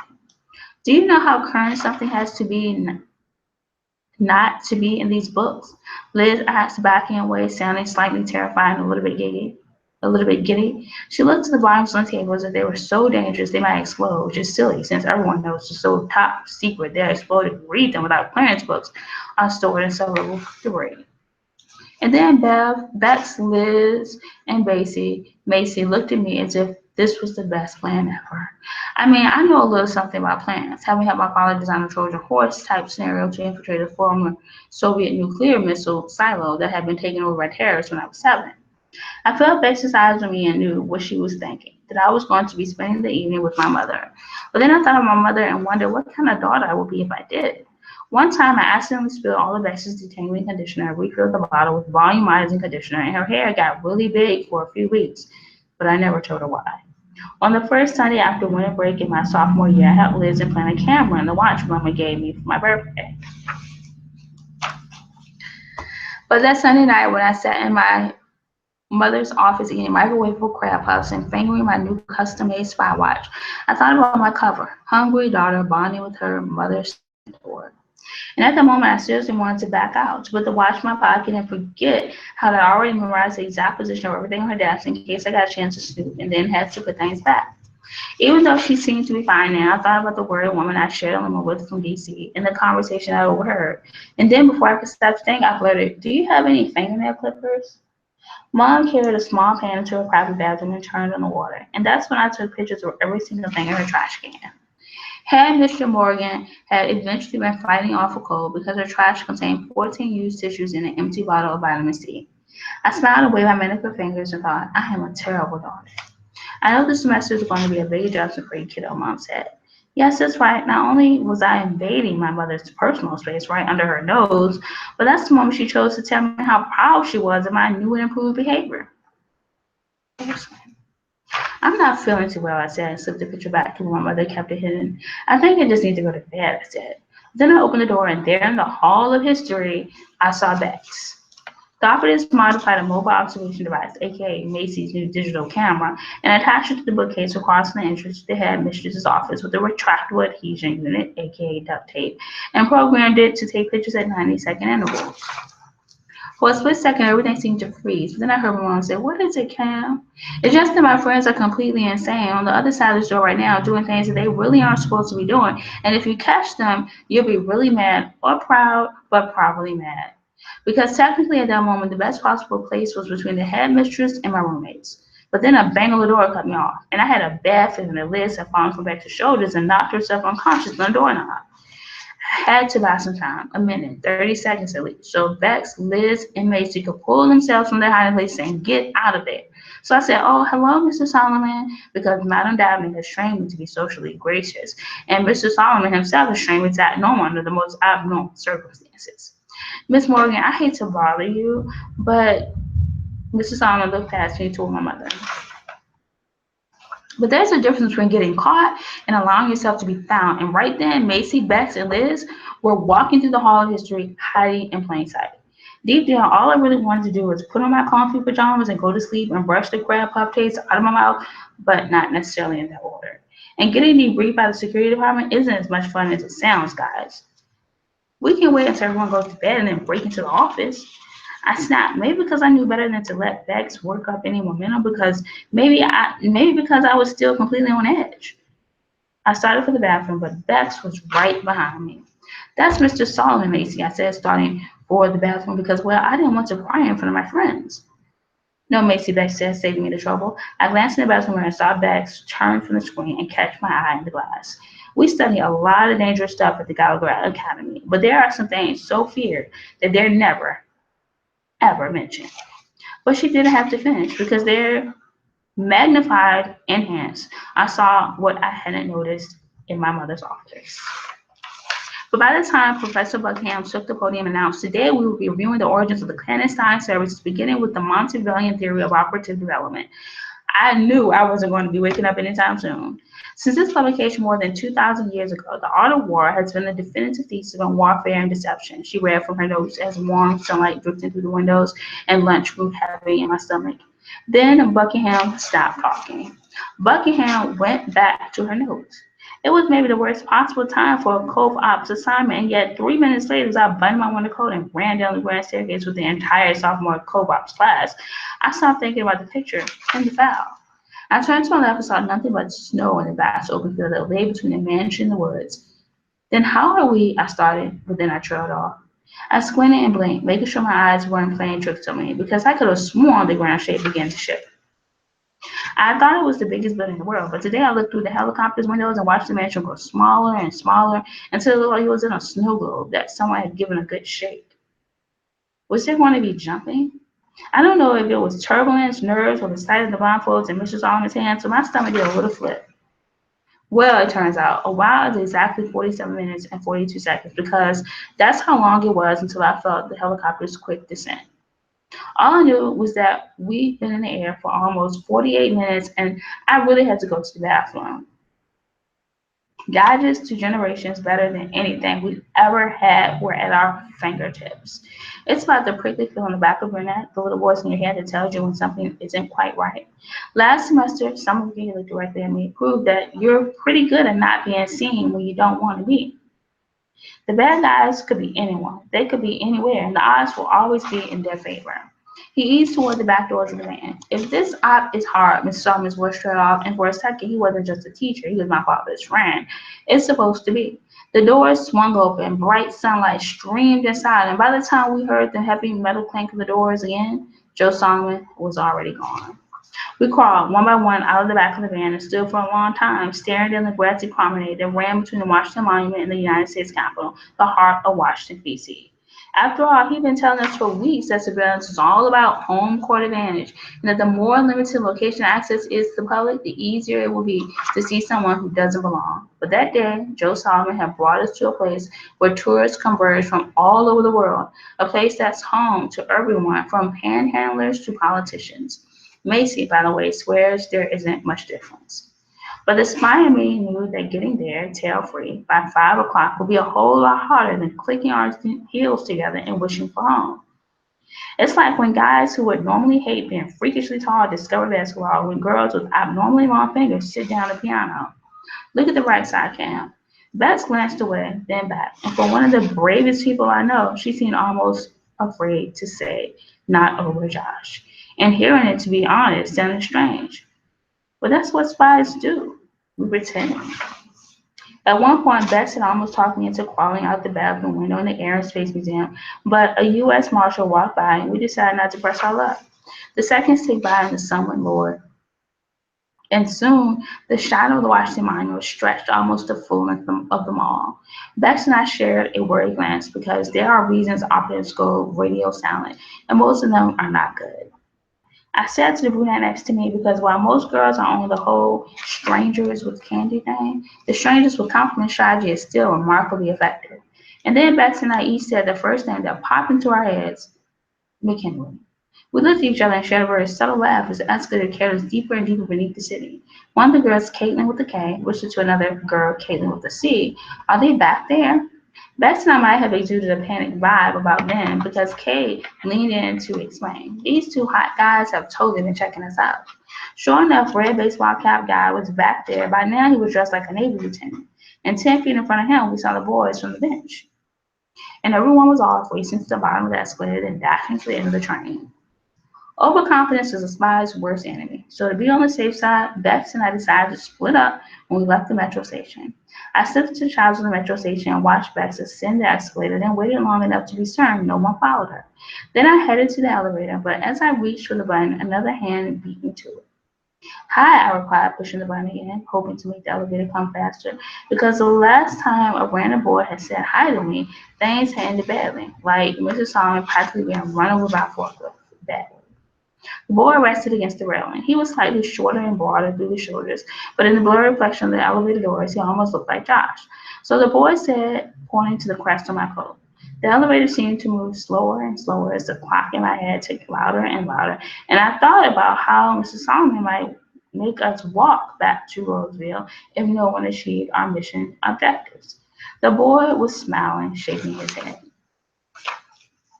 The lie was smooth and easy, and I was a little bit proud of it, happy that I didn't have to think about how in 45 seconds this boy had noticed something Josh hadn't seen in 4 months. "I have low blood sugar." "Oh," the boy said. I darted outside, knowing that to be safe, I couldn't take the most direct way to the museum. Not yet. I said, spitting on the board behind me. "No, you're not," I snapped, because A, the aforementioned forklift thing, and B, I'm pretty sure bringing a boy to a clandestine rendezvous isn't in the CIA handbook. "Look," the boy said confidently, "nobody looking for a Gallagher girl would expect me to be with a boy." That was probably the most truthful thing I told him yet, but the boy just smiled at me as if I were funny and flirty and cute. At this point, I should point out that I was pretty sure the boy was flirting with me. Last semester, I thought I was learning how to interpret boy-related things, but all I really learned was that Gallagher girls shouldn't flirt with normal boys, not because we won't like them, but because we might like them too much, and that would be the worst thing of all. Look, thanks for the chivalry and all, but it really isn't necessary. I muttered what may have been the understatement of the century, since I'm pretty sure I could have killed him with my backpack. What? The boy said, glancing at the DC police officer that stood at the corner of the street. You think that guy can do a better job protecting you than I can? Somehow the boy seemed to know it was a joke, mostly. But I had begun a semester with a promise to be myself, and the real me was still a girl on a mission. I darted for the doors and pushed my way inside, then slipped into a narrow hallway behind the help desk. I watched the entrance, waiting 90 seconds to be sure that I was clear. I grabbed a visitor's brochure from a stack on the help desk, slipped into a narrow stairway, and began the three-story climb to slippers, not really caring that I wouldn't get to see the sights. The wooden slippers were so small, so delicate, that a part of me wanted to marvel in the coolness of being that close to something so rare. The rest of me just wanted to know why 7 Gallagher girls had gone radio silent and my teacher was nowhere to be seen.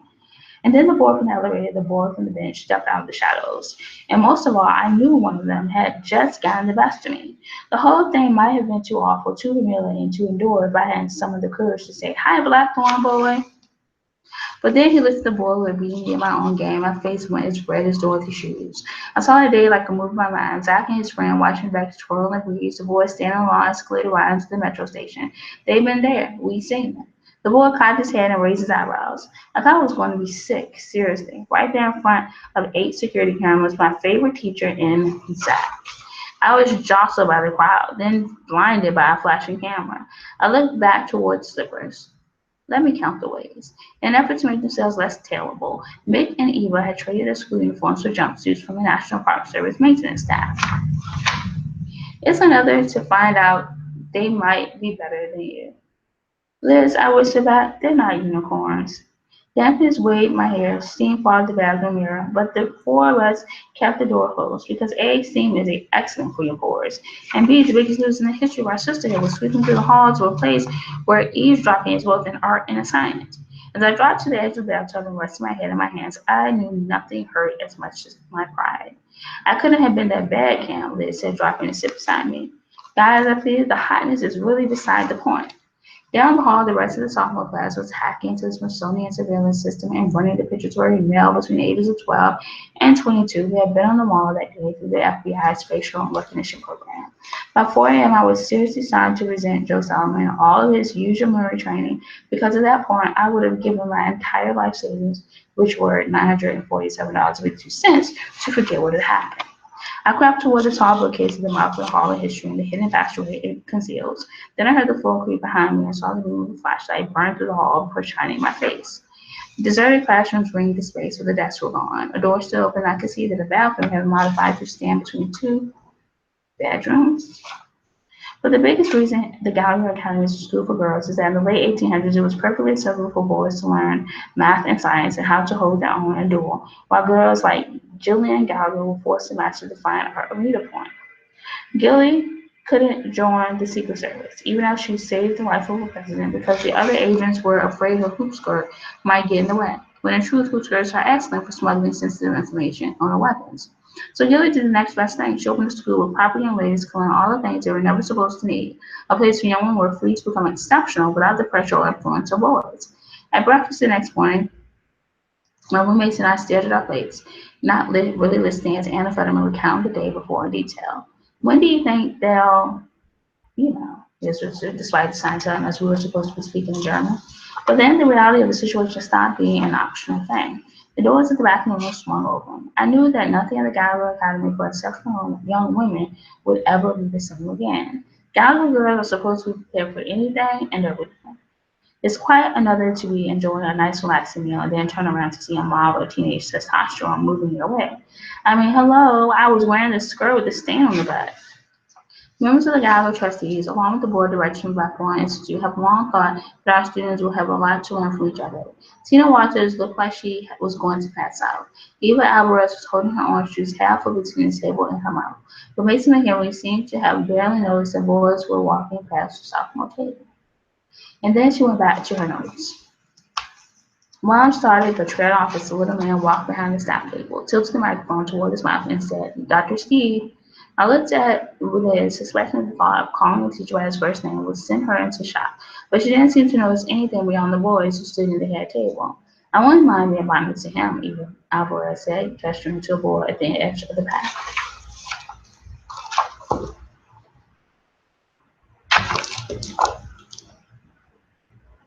And I'm going to take a slight break.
All right, I'm back, and we are reading Cross My Heart and Hope to Spy by Ivy Carter.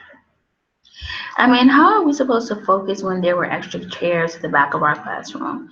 Even Liz kept looking around as if the boys were going to teleport into the back of the room or something. Because not only had Dr. Steve Barton interrupted a perfectly nice lecture, but he hadn't come along. And standing between them was Zach. My friends call me the chameleon. I'm the girl who blends in, who goes unseen, but I have never wanted to be invisible as much as I did then. But the spy in me had been beaten the day before, and the girl in me had been flirted with and used. No, Mr. Smith said again, then started back toward the boys if his lecture had been delayed long enough. That ours is an occupation where names are at best temporary, Mrs. Smith finished. Liz exclaimed, which probably had less to do with the fact that she was eager to show Jonas around than the fact that Bex had just kicked the back of her chair hard. Note to self, excellence at the Blackmore Institute is probably graded on a very different scale than the one we use at the Gallagher Academy. I'm Grant, said the boy on Zach's other side. I mean, I know I used to go to school with boys before I started at the Gallagher Academy, but there really isn't that much hair tossing in kindergarten through sixth grade. Although I do remember some hair pulling that resulted in some real tossing, but then mom forbade me from using the window scope maneuver on civilians ever again. One boy remained at the front of the room, but instead of waiting on Dr. Steve, Zach walked to the back of the class. Mr. Solomon had been a Blackthorn boy, and maybe my dad had been too. It wasn't his fault he'd been better than me. Yes, Zach actually said that, even though if you wanted to be technical about it, we hadn't actually met in DC. I mean, his cover identity had spoken to my cover identity, but talking to someone who doesn't know you're a spy is completely different from standing together in the middle of your top secret school of covert learning. Okay, first of all, I have no idea how Zach knew my name, but that wasn't as intriguing as the way he seemed oblivious to the crashing bodies and whispering girls. Chairs and linen-covered tables circled the edge of the room, and Madame Dabney stood alone beneath the crystal chandelier. Now, I must ask you that you place your right hand firmly in the center of Cameron's lower back. Yes, girls, some of you would have to take turns being the boy. Life at Spy School has never been boring for obvious reasons, but the next 2 weeks were some of the busiest in my entire future government operative existence. Liz asked in Japanese, but then switched to English. At the end of the table, Courtney Barr and Anna Fetterman were making plans to highlight each other's hair using materials from the chemistry labs. Then someone pushed them to the bench beside me, and I'm pretty sure that by something, she wasn't referring to any kind of extra credit assignments. Then I looked up and down the long table of eavesdropping girls and realized she was totally serious. I mean, sure, it was pretty loud in here, but the Blackthorn Institute could very well have an excellent lip reading curriculum.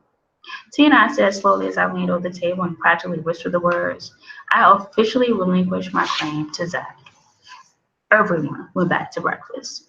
The boy thing, the new, it'll wear off, Macy said, and I noticed that 3 boys at the 8th grade table were staring at her, not caring that she was the only girl in the entire room without a trace of makeup. I know this might sound a little anticlimactic after the helicopter thing, but to be honest, being in a helicopter with 7 of my sisters was relaxing compared to the feeling of sitting in the back of the van with boys. Zach was on the other side of Mr. Solomon, his breathing steady and even, and I knew that the Blackthorn Institute had either trained him very well or very poorly, because he seen a difference to the fact that he was locked in the back of a van with 8 expertly trained teenage girls, a man who, according to Tina, had once strangled a Yugoslavian arm stealer with a pair of controlled top pantyhose, and Dr. Steve. Today is about the basics, ladies and gentlemen, Mrs. Solomon said easily, as if the gentleman had always been there. I thought about the Gallagher Academy logo on the side of this particular band, then glanced down at my uniform, made a mention of what version of myself I was supposed to be, while beside me Bex asked, "What are we really?" Before the quarter had landed in his palm, I knew it wasn't a matter of heads or tails. The act of covertly passing an object between 2 80s. If you want to be technical about it, brush passes are about as low tech as you get, but they're important, or else Mr. Solomon wouldn't have loaded us into the van that day. It shouldn't have been that hard. Not the brush passes, not the questions. Miss Solomon fired through our comms units at regular intervals. But as I climbed out of the van, I knew this was going to be one of the toughest assignments I'd ever been on. Because, for starters, at 11 a.m. on a Friday morning, there isn't a lot of pedestrian traffic on the town square in Roseville, Virginia. And everyone knows pedestrian traffic is key when trying to covertly pass something between 2 agents. Also, despite the bright sun and cloudless sky, it was still pretty cold outside, so I could either wear gloves and potentially inhibit my quarter handling ability, or go gloveless and allow my hands to freeze. Things are supposed to look different when you come back, but despite the sight of my classmates walking 2 by 2 down sidewalks, everything was exactly as I remembered. The loose stone where Josh and I hit our nose, my first dead letter drop, was just a foot away, so I shrugged and said, "I used to," but then Deputy Director of the CIA made me promise to stop. I saw Tina and Eva walking past each other on the south side of the square, their palms brushed for a split second to quarter passed between them. I asked, once the sounds became too much, exactly where does the Blackthorn Institute call home? A torn and faded movie ticket blew across the grass. But Zach's gaze never left mine, and I thought his question might have been the hardest of them all. It was supposed to be a compliment. I know it was. Okay, I said too, because even though I could have told Josh a lot of things in a lot of different languages, the things I most wanted to say were the very things that neither the spy in me nor the girl in me could ever let him hear. Dee Dee's short blonde hair did a little flippy thing where it stuck out of the bottom of her pink hat. A pet look passed between them that screamed, "We've been caught." She might have rambled on forever, and I might have let her, but then a voice echoed down the narrow street. Then he turned to the boy next to me, stretched out a hand, and said, "I'm Zach." Dee Dee looked at Zach and then back at me and smiled that all-American girl smile of hers like this was the most super fun reunion ever. Zach and I started, but then somehow couldn't find the words to finish. But that didn't change the fact that I was finally with Josh again. But Josh was with Dee Dee.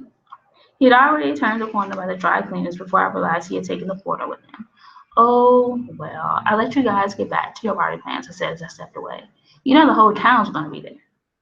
"That sounds like fun," I said, "except if you asked me a party with Josh and Dee Dee and Zach sounded like the kind of torture that had been outlawed by the Geneva Convention. Pros and cons to being a spy with a broken heart. Pro: whenever you feel like punching someone, you can't. Con: realizing that despite everything, you can't set the bag on fire. Of course, you can't hate her.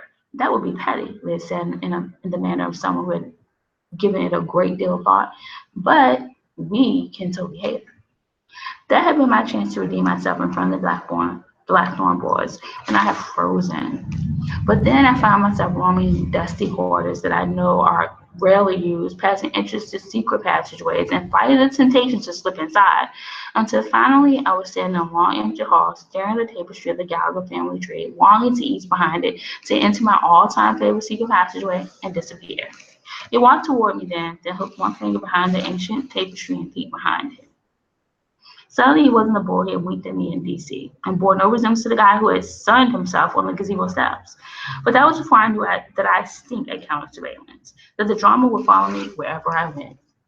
I could have told her it was nothing. I might have informed her that I was as fine as I could be, considering that Eva Alvarez had barged into our room at 6 a.m. in the morning on a Sunday, asking to borrow Macy's curling iron.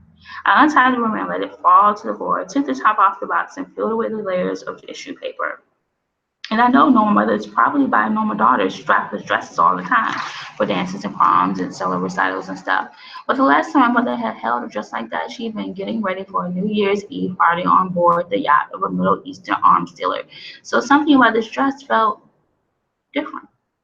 I sat there staring into the box, thinking that whatever was coming, it was big. It was as if my mother didn't know that this dress was for someone who was definitely supposed to be seen. Madame Dobby waited for what she must have expected to be a standing ovation. There's going to be a ball.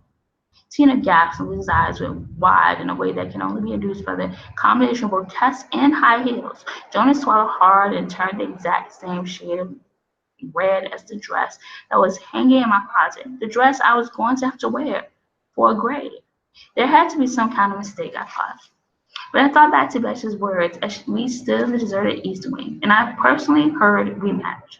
There's something to be said for having Joe Solomon blindfold you and fly you to DC. After all, the hard part about top secret clandestine missions isn't the shock or the fear or the helicopter turbulence. And I know I wasn't the only Gallagher girl to feel that way, because in the week following the ball announcement, there were so many rumors floating up and down our halls. Even I couldn't hardly keep them all straight. For example, instead of having a comprehensive exam like we've been told, we were actually going to have to infiltrate a prom that was going to be taken over by terrorists. But if the yells coming from Tina Walters' bathroom were any indication, it totally should be true. A part of me was a little concerned by the state of my sisterhood, but another part of me knew that half of a mission's success is determined before the mission even starts. We had less than an hour before the ball began, and that was time I could have been using to go over my chemistry textbook or my Cove Arts notes. Meanwhile, Bash was busy sewing one of Dr. Phil's bulletproof cups into her Wonder Bra instead of the foam things it came with. I didn't even want to think about what the boys were doing then because, hello, I had seen the tuxedos hanging in the CNA classroom and they were all black. And every single boy from the Blackthorn Institute had hair not much longer than a buzz cut. So I sensed how they were going through this. Everything seemed brighter and louder, and I couldn't shake the feeling that we were getting ready to be tested in a lot of ways. So I pulled on the red dress. The front doors open. I saw some guys from the maintenance department coming in, probably to help even out the male to female ratio a little bit.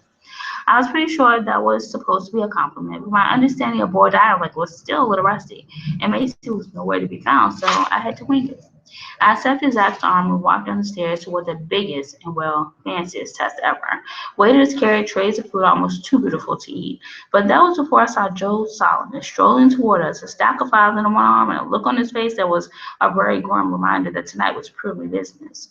He started to walk away, but then paused to say, "It's an exam, people." I know I started this semester with a promise to be myself, but as I opened the folder in front of me, I saw that I wasn't going to be attending a ball in a red dress. Tiffany St. James, Assistant Under Secretary of the Interior, was. Every language we'd ever learned was being spoken simultaneously inside the Grand Hall. Everywhere I turned, I saw someone pretending to be from a country Mr. Smith had lectured on. I mean, Tiffany St. James, Assistant Undersecretary of the Interior, was supposed to be an excellent dancer, but as soon as I tried doing the foxtrot, I felt the entire school staring at me. I bet the Roseville Spring Fling had a DJ, maybe a local band, but I was listening to Mozart performed by four members of the New York Philharmonic because that's their cover and all. Courtney Bear's legend said that she was the princess of a small European country, so every few minutes her royal highness would insist on dancing with Grant, who was supposed to be an infamous playboy who owed a great deal of money to the Russian mob, and therefore was hiding from Kim Lee, who was supposed to be the illegitimate daughter of a Russian mobster. But Mr. M is pretty new to the whole undercover thing, so he leaned toward me and said, "Cammy, I'm supposed to be your boss." Mr. Moskowitz smiled, and I remember that he had spent most of his life locked up in the basement of the NSA, cracking codes, and even the world's foremost authority on data encryption probably likes being somebody else sometimes. I wanted to smile and wave, but Tiffany St. James didn't know that beautiful woman, and something made me stand up straight and listen harder, and wish we'd already covered lip reading in co-ops. Because even though 2 dozen dancing couples stood between us, both the spy and the girl in me knew my mom was worried about something. The bad part about being in deep cover is that you have to like what your legend likes, eat what she eats. I had to dance with Zach Gould. After all, a Galaxy girl always has to be prepared to sacrifice her country. Oh, he said, cocking an eyebrow, sounding exactly like the charming and debonair international art thief he was supposed to be. I always make it a point to know the names he sent me, Tyler. Beautiful women. Just hours before, I thought that the most humiliating thing in the world would be to encounter your ex-boyfriend and his new girlfriend. Mrs. Solomon stopped me and asked which of the guests would most likely be concealing firearms, and it seemed like forever before I was able to slip into the empty foyer and dart up the stairs. But despite her bad hip and arthritic fingers, she was still faster than a girl who was afraid that any sudden movements might send her bra out the bottom of her dress. Well, obviously Plan B was the bathroom just past the library, but halfway where I saw the door open and toward me. But I didn't have time for an excellent chat with Dr. Steve, not at all, because I could feel the bra making its way toward my waist. Anyone could come walking out at any minute, so I blurted, "Sorry, Dr. Steve, I've got to go do something." And then I did the thing that I do best. I disappeared.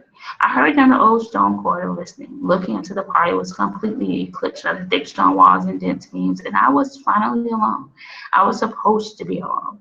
But there was Zach leaning against the wall, and for a second, both of us just stood there staring, which is a very bad thing because A, he'd only looked a little surprised to see me there, which means unpredictable. And trust me, for people in the class science services, predictability is a very bad thing. And B, I'm pretty sure the bra was only hanging on by a thread, literally. Note to self. Find out where the Gallagher Academy can manufacture raincoats that double as parachutes, but not a strapless bra that can make it through one covert evening. I asked, even though I was pretty sure he didn't know that I actually come there so I could take off my bra and stash it in the secret passageway behind the Gallagher family tapestry. And most of all, I knew that even though Josh might have been the boy who saw me, Zach knew where my favorite passageways were. Zach knew I was a pavement artist. Zach knew where I sat in class and what I ate in the grand hall and who my best friends in the world were. Beside me, the tapestry that bore the Gallagher family tree was moving, sliding slowly between a gap in the stones that then sealed itself as if it had never been there at all. There must have been a breach. The whole system goes into lockdown, nothing gets in. I rushed toward the doors of the grand hall, but then the siren stopped. Exactly where have you been? There is an exam taking place, Miss Morgan, not to mention a level 4 security infraction. I looked to the balcony overhead to see my mother staring down, and some very impressive electrical gadgets that block any and all electronic frequencies from penetrating our airspace. The night something or someone had tried to get in. I turned into the Hall of History where I had seen display cases spin around, disguise themselves for the benefit of strangers.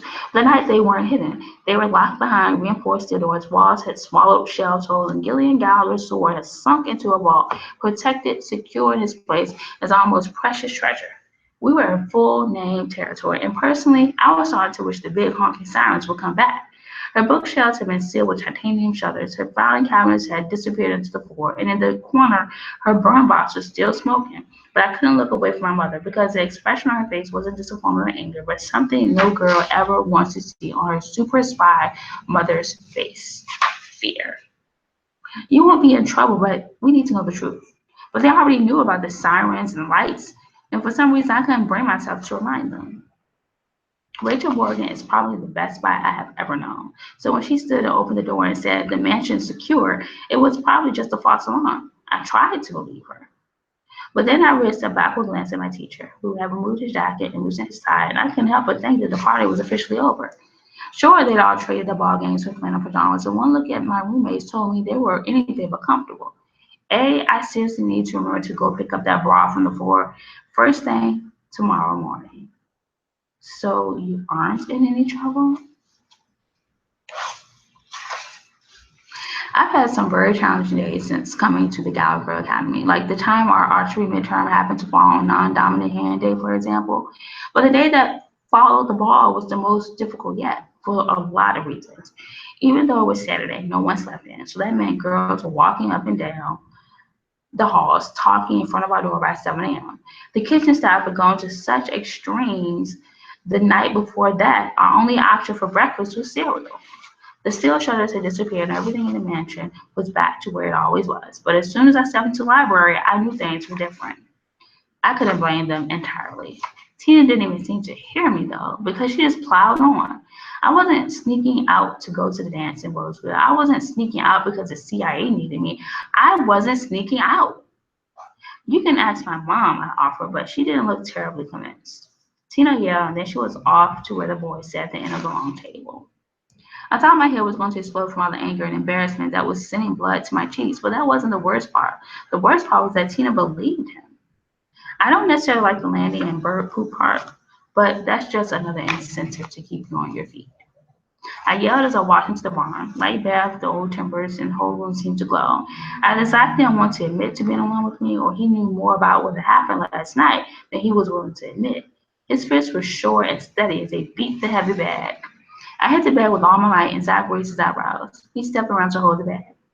Besides, Zach said as he smiled and wiped sweat from his upper lip with the back of his hand, I thought you liked your interludes secret and mysterious. He hit the bed harder.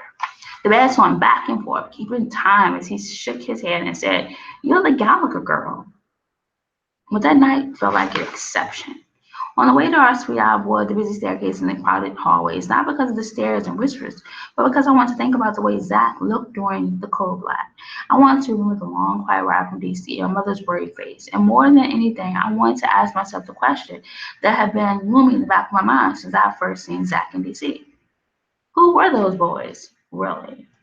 It's not as if I enjoy getting summoned to DC and debriefed by the CIA. I don't go looking for trouble, but I couldn't shake the feeling that trouble might have found us, walked through our front gates, and moved into the East Wing.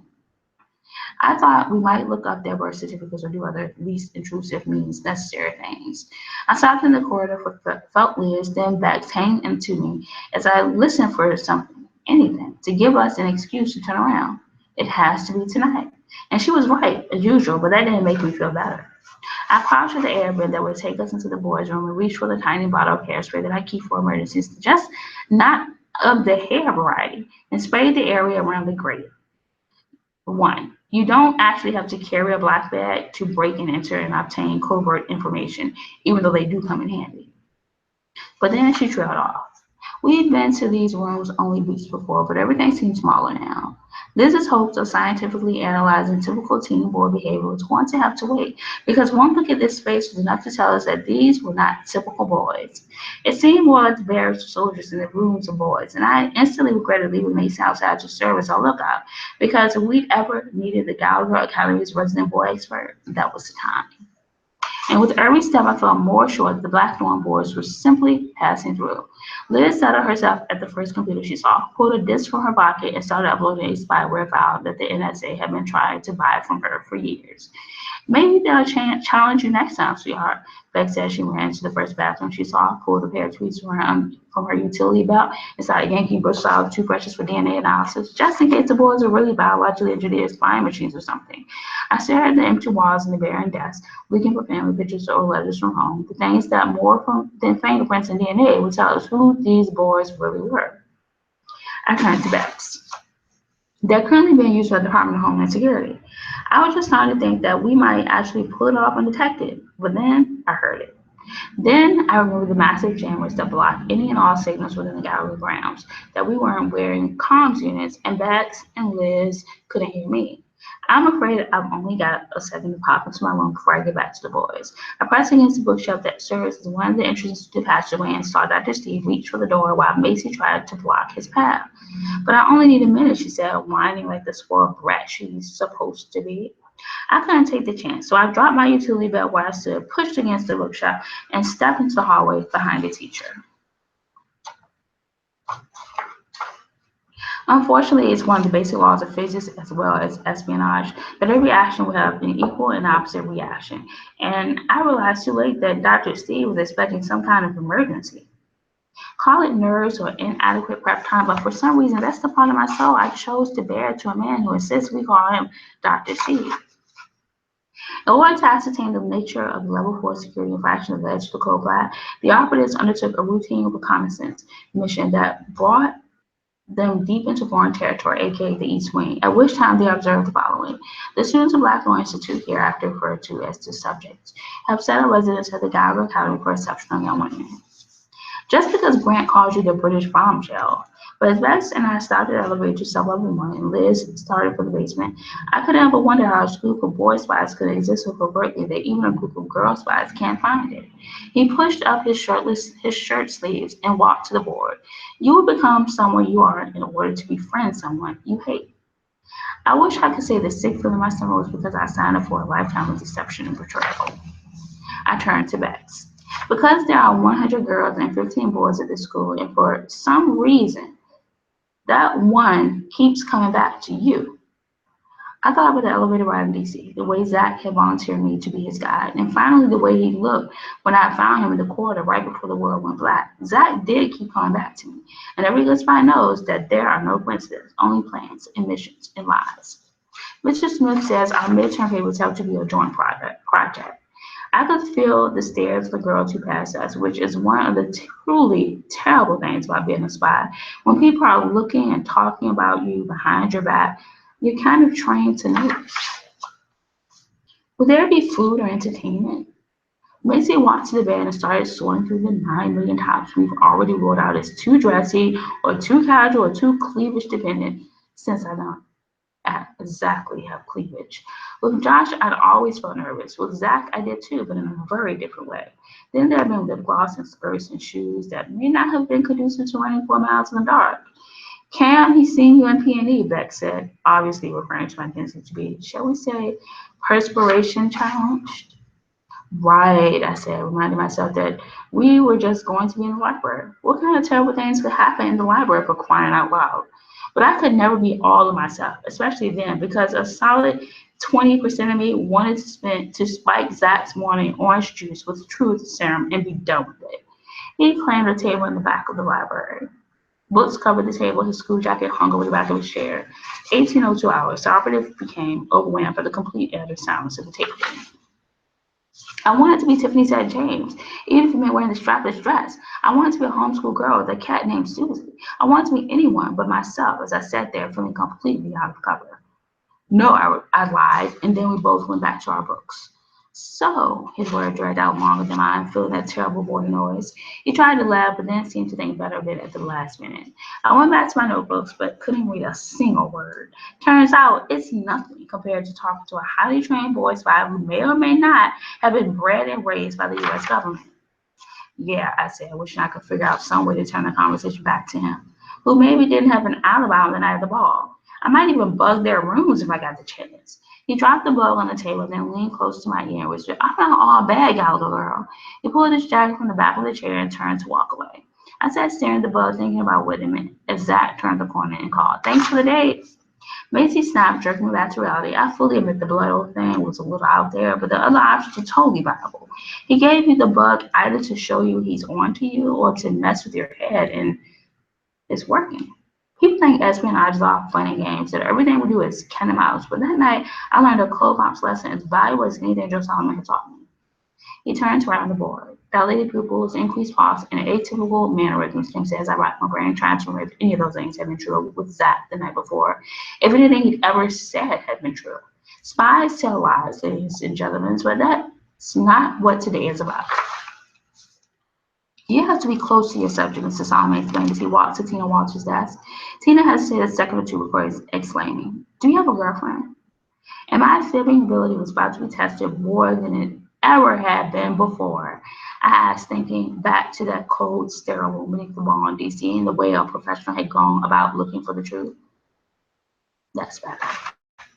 He was telling the truth, but I still didn't know what it meant. The Blackthorn Institute for Boys, he replied in a sing-song tune. But I didn't ask for details because I knew they were classified, and I knew they were sad, and most of all, I knew Zach Good was a little bit like me. When she came to hug me, I saw that she was wearing thick wool socks that were far too big for her. Dad socks. And even though I've seen my mother in everything from ball gowns to business suits, I don't think I'd ever seen her look more beautiful. What brought that on? Did you meet when you were both working at Langley, or was it before that? Did the Gallagher Academy do an exchange with Blackthorn then too? What makes you think your father went to the Blackthorn Institute? She looked down at the bowl and kept on staring. I did know that, but somehow in the last few months, I started questioning everything I'd ever known. I said, back to one question I really wanted to know but couldn't ask. How could you trust him? I stepped through the massive opening of a stone fireplace, one of many entrances to that corridor, expecting silence, expecting darkness, expecting anything but the sound of Zach Lou saying, "So the tour is closed." I cried, clutching the back of my head. "Come on," he said, ignoring my question and gently feeling the back of my head where a bump was starting to form. There were no sounds of squeaking floorboards and giggling girls, and I couldn't think of a single thing to say as I stood there drowning in the silence, struggling for breath while my head throbbed and Zach leaned closer. His finger brushed a strand of my hair away from my eyes, but then he pulled back as if he felt a shock. I felt my breath catch as Zach glanced back at me. He didn't cry or shake, but instead he stood so still that when I started to reach for him, I pulled back, almost afraid to break whatever trance he'd fallen into. The words were foreign to me, and yet they slid so effortlessly from my mouth that they must have been back there, fully formed for years, waiting for that chance to slip free. After a lifetime of being the girl nobody sees, I felt like I'd become a whole new type of invisible.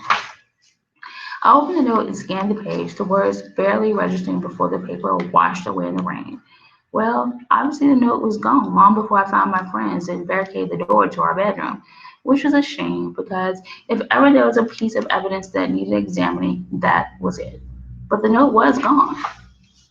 "I can't do this," I said, not really sure if I was talking about Zach or the push-up bra that Bex was insisting I wear because push-up bras were invented for honeypot situations.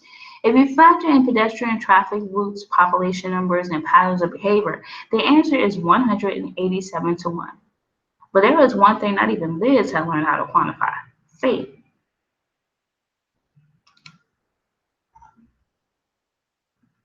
Every nerve in my body seemed to be alive, pulsing with a charge that felt nothing like I'd ever felt on dates, and nothing like I ever felt on missions, just nothing I'd ever felt. And Bess was busy sewing a button camera onto my jacket. We had been training for this moment for years. When my roommate started downstairs, I looked at myself in the mirror. Both the spy and the girl in me knew I was supposed to be saying something. I was supposed to be doing something. But as soon as we turned into Main Street, I heard the blare of trumpets from the Pride of Roseville marching band. I saw church ladies selling brownies and raffle tickets for a chance to win a homemade quote. The entire town of Roseville seemed to be either marching down the streets or filling the square. I glanced up and down the crowded streets and couldn't see my roommates anywhere. But there was some comfort in knowing they were there. And I kept thinking that there had to be something nefarious going on, that there was no way this boy was on a real date with me. But talking wasn't exactly easy because I was with Zach. I had a comms unit in my ear and a package of breath mints in my purse, and there was a 1 in 187 chance I would see my ex-boyfriend and his new girlfriend. Or we could have that clown over there paint our faces and then go rob the bank, he suggested as if I wasn't really listening. I wanted him to confess that I was being honeypotted too, but when Zach reached for my hand and led me through crowded sidewalks, it didn't feel like the gesture of an operative on a mission. We were only 2 miles away from school, but the Roseville town square felt like another world. The silence pulsed between us like the beat of the retreating band. His hands were warm on the back of my neck, his fingers laced through my hair, and he tilted his head as he moved in. But I doubt Dee Dee noticed because the bad word was in Farsi. The noise coming from the square seemed louder than it had just seconds before, and I knew that whatever trance I'd been in was completely broken. The moment was totally over. I stepped away from Zach as if I could make Josh forget what he'd just seen. Then I noticed a reflection in the window behind me, Josh's reflection, and I knew that Zach must have seen him. The blue jacket. It sounded like a good point. It felt like a good point, but then Zach laughed, and something was strange. I knew it was bigger than me, and bigger than Roosevelt, and bigger than any parade. Oh, Campbell was trying to convince me that I should recognize that guy in the blue jacket. But then I looked down at the ring I was wearing, felt the subtle vibration, and knew that he was lying. I'm not exactly proud of what came next, but Mr. Solomon himself has told me that spies do bad things for good reasons. So I smiled. I gripped Dee Dee's arm and I used that unsuspecting girl for cover as I announced, "I've got to go to the bathroom." But I was entrenched in another kind of adventure as I scanned the crowds looking for friends and enemies on the bustling square. And that's the kind of thing that never happened before the Blackthorn boys came to the Gallagher Academy and brought a cold black with them. We've got to go back to school. Or was Dee Dee just the kind of person who wanted everyone to be happy as she was? We had two guys on us too, Beck said as she fell into step beside me. Liz wasn't. Liz was a half step behind her, already out of breath. We were being tailed in Roseville. I took a deep breath before I finished. And he lied to me about it. No one said, "Hey, kiddo," and no one told me everything was going to be okay. We seemed to be entirely alone. Zach lied about seeing a tail in town, tails that were probably there to make sure we didn't come back too soon. That seemed like a very good question until I heard Liz beneath the roar of the sirens. I thought back to our mission to East Wing, the fingerprints, the DNA, and finally, I thought of my mother's advice, and I knew that more than ever I had to be myself. I told myself that I've been training my whole life for something like this, that we weren't as helpless as I felt, and for the first time that night, my heart stopped racing. I took a deep, cleansing breath. As the cord had branched and twisted, carrying us away from the mansion, I looked down at the monitor on my wrist and saw that most of the dots lay between the mansion and town, exactly where the boys were supposed to be. But one solitary dot moved away, so that's the signal, the boy. We followed.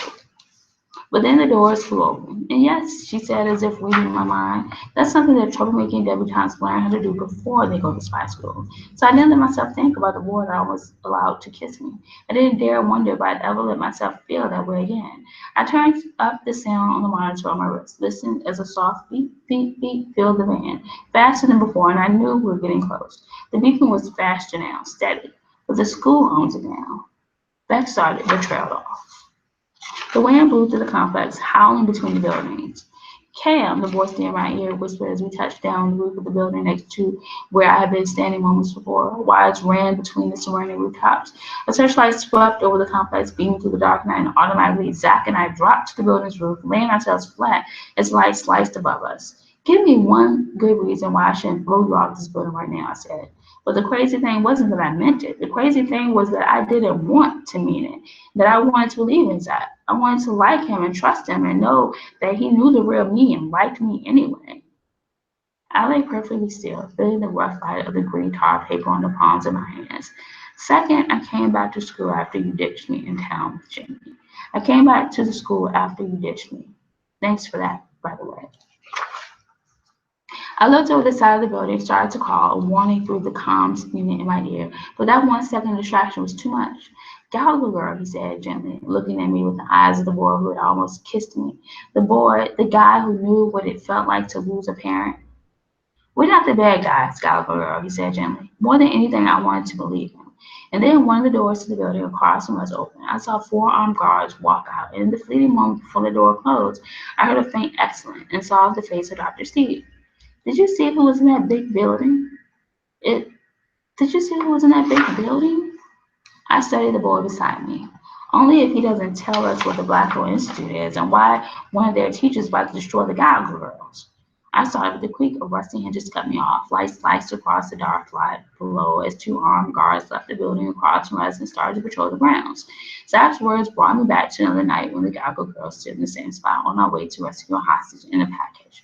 Zach walked to the edge of the roof and attached a rappelling harness to a cable that skirted down between the buildings, then reached for my hand.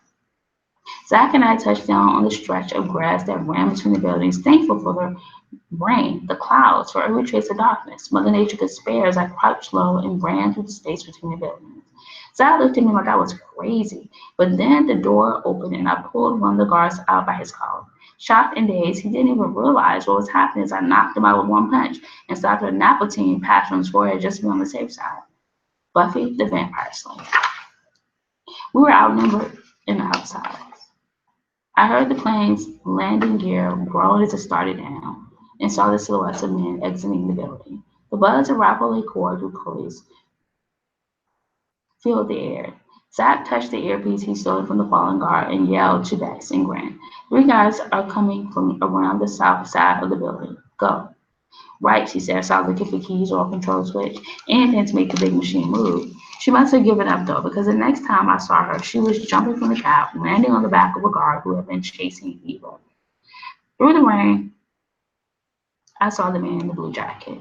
I moved toward him, feeling that things had gotten even more personal. But then the man Liz was gripping shook her free, and she went flying through the air, flattening the man in the blue jacket without throwing a single punch. To my right, I saw a big burly guard go after Liz, but Zach lurched between them, taking a fist to the side of his face. He stumbled backward and caught my eye. The plane had reached the end of the runway, its propellers still spinning, a blur of water and light as the boy's teacher or our traitor dashed through deep puddles and damp grass, bearing the shades responsible for us toward the waiting aircraft toward freedom.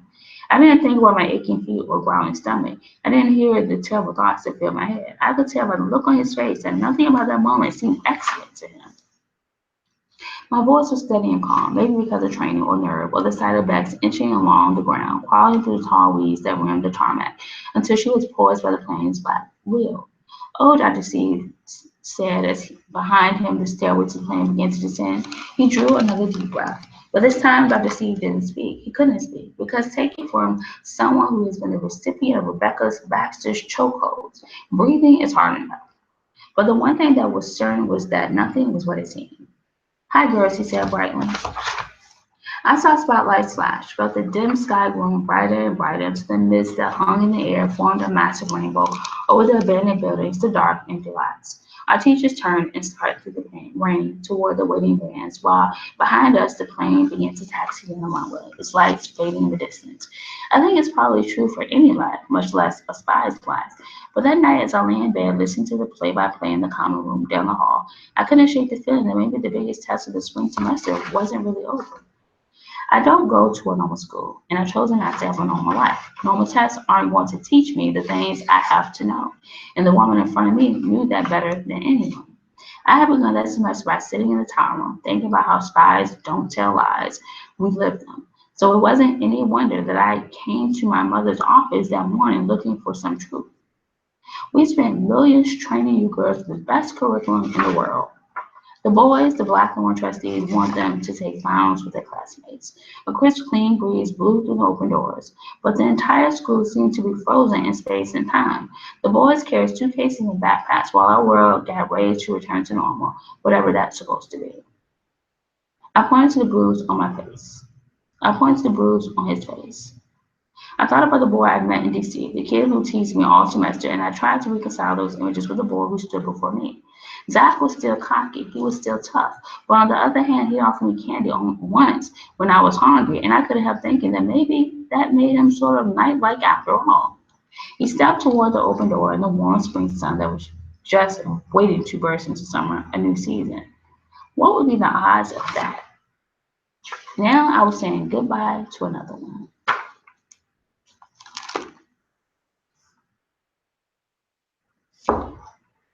Cross my heart and hope to spy. Allie Carter.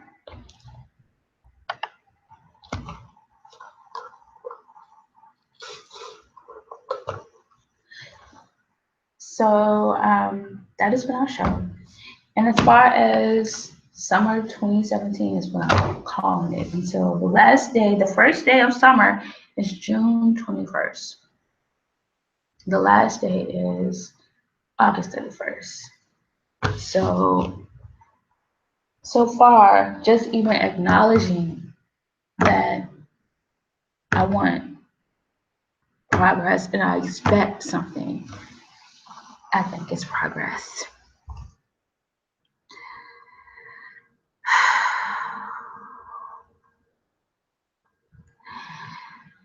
Thinking about my initial thinking about my initial my first image of children, and keeping an open mind, opening myself back up to it as a possibility is progress.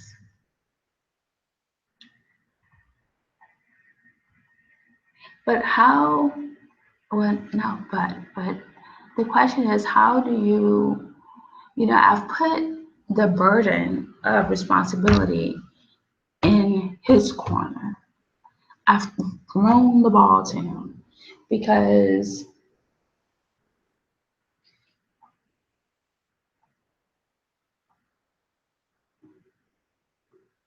it seems like that's where it is. He's been out there gaining experience or earning experience in this particular industry or in a particular industry. So how is he going to reach out his hand to pull myself, not just my hand, but all of me into it officially? How is he going to make it happen? How is it going to happen?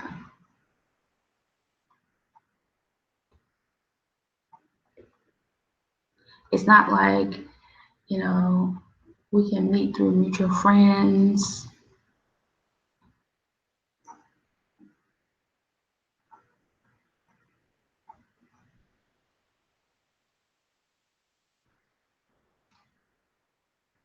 So I'm interested to, like I don't think interested is the right word. Thrilled to know, anxious to know. Maybe it's a little anxious. Anxious or anxious without the anxiety in it. Like what is in ours to have it happen? Like what was put in his to have it happen when he has no idea that I even do a show on YouTube, where it is, how to access it, that I even talk about him, or that I even know he exists in this way.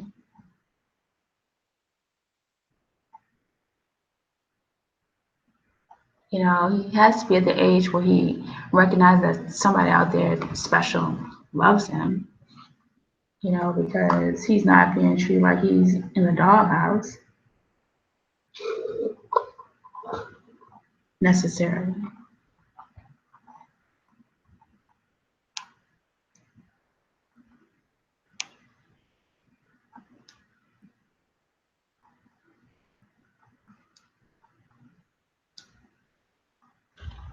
So, and I believe that we never actually parted. So, I even believe that we have similar things. Like, there's something about our address that's probably the same. There's something about our phone numbers that's probably the same. I believe that that's how close we've always been.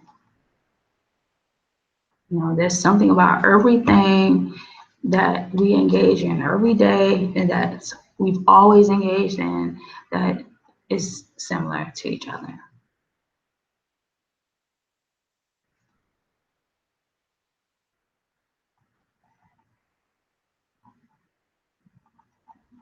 I've changed my number a lot of times. Over the course of the years, I've had a lot of different telephone numbers. And I think that no matter how many times I've changed it, that it always had some type of similarity to his.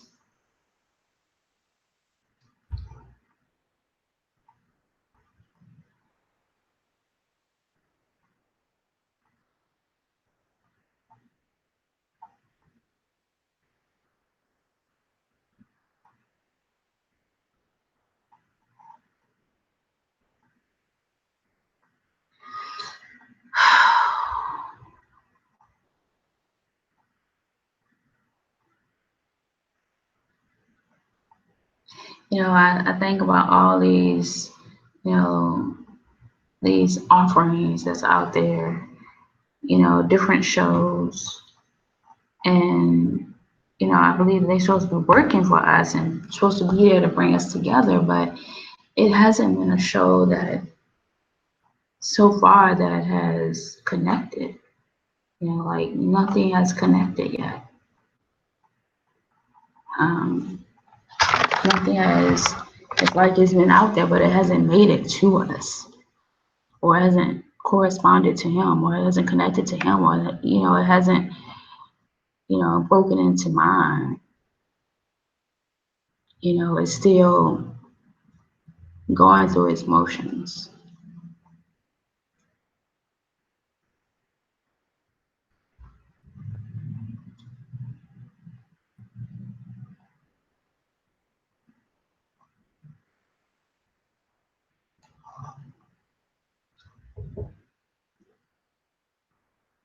That's, to me, I thought would be the simplest way. Contact a daytime television show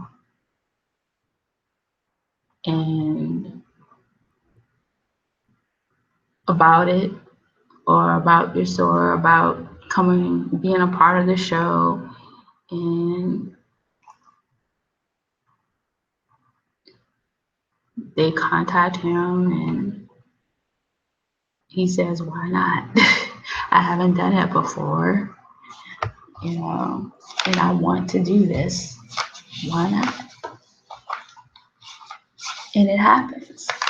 Like, it seemed to me that it could be that easy, but it hasn't happened, and I had my heart set on one particular show.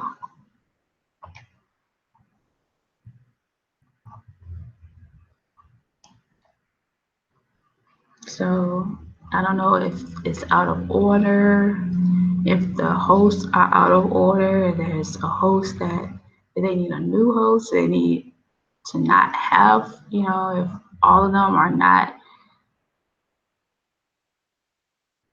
contributors, if they need to ask the host back.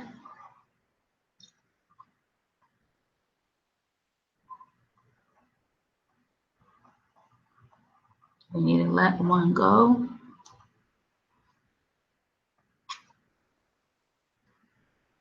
But it seemed that would be like the easiest way. But the only thing is that the show isn't live. That's the only thing that if I had to say anything about it, that it's a pre-recorded show. It's not live.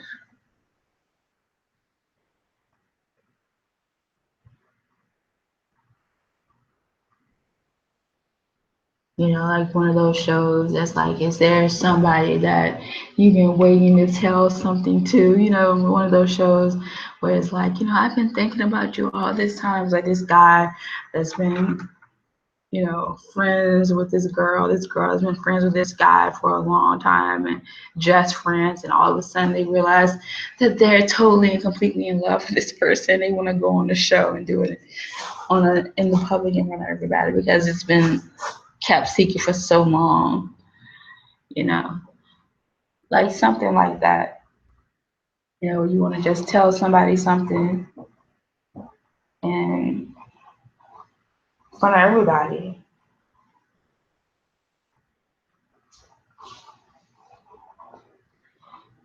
And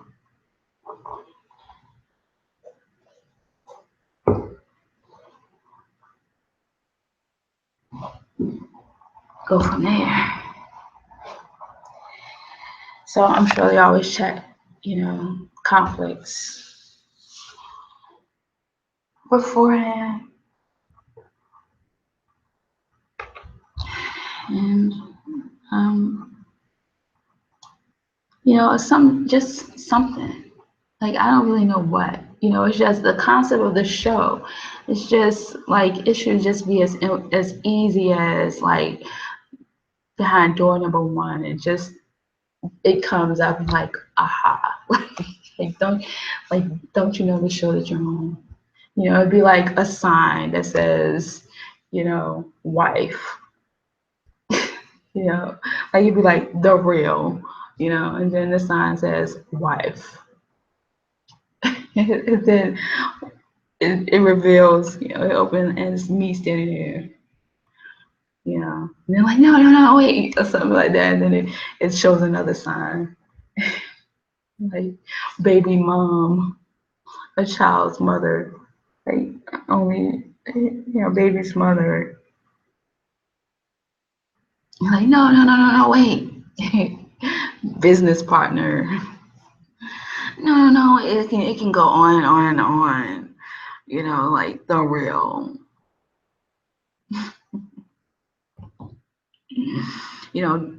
Daughter-in-law to such and such and such.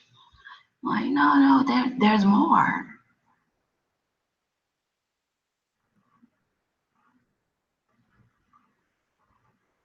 Because this is, and we'll be back with more from the real. It just seems like that would just be so simple. But it just seems like some things aren't as simple as, Like they just doing a show, don't even really know, don't really go into what they could go into with it. You know, they do so many other things. Like they don't got the show got them. But not in a bad way. Not that the show is showing them, but you know, they're just doing other things. But that's the show that I'm envisioning. Not coming on and like, oh, you're so sweet. You know, like him, you know, for him to say, you're so sweet. Oh, I would love to go on a date with you. You're so sweet. How old are you again? No, I don't think he would say that. But, you know, I just think that would keep it simple. Like, read, look at the sign. What does it say? And the name of the show is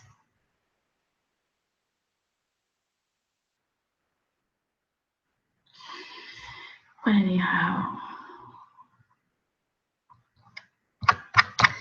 this is when the Late Late Show with BT. Bye.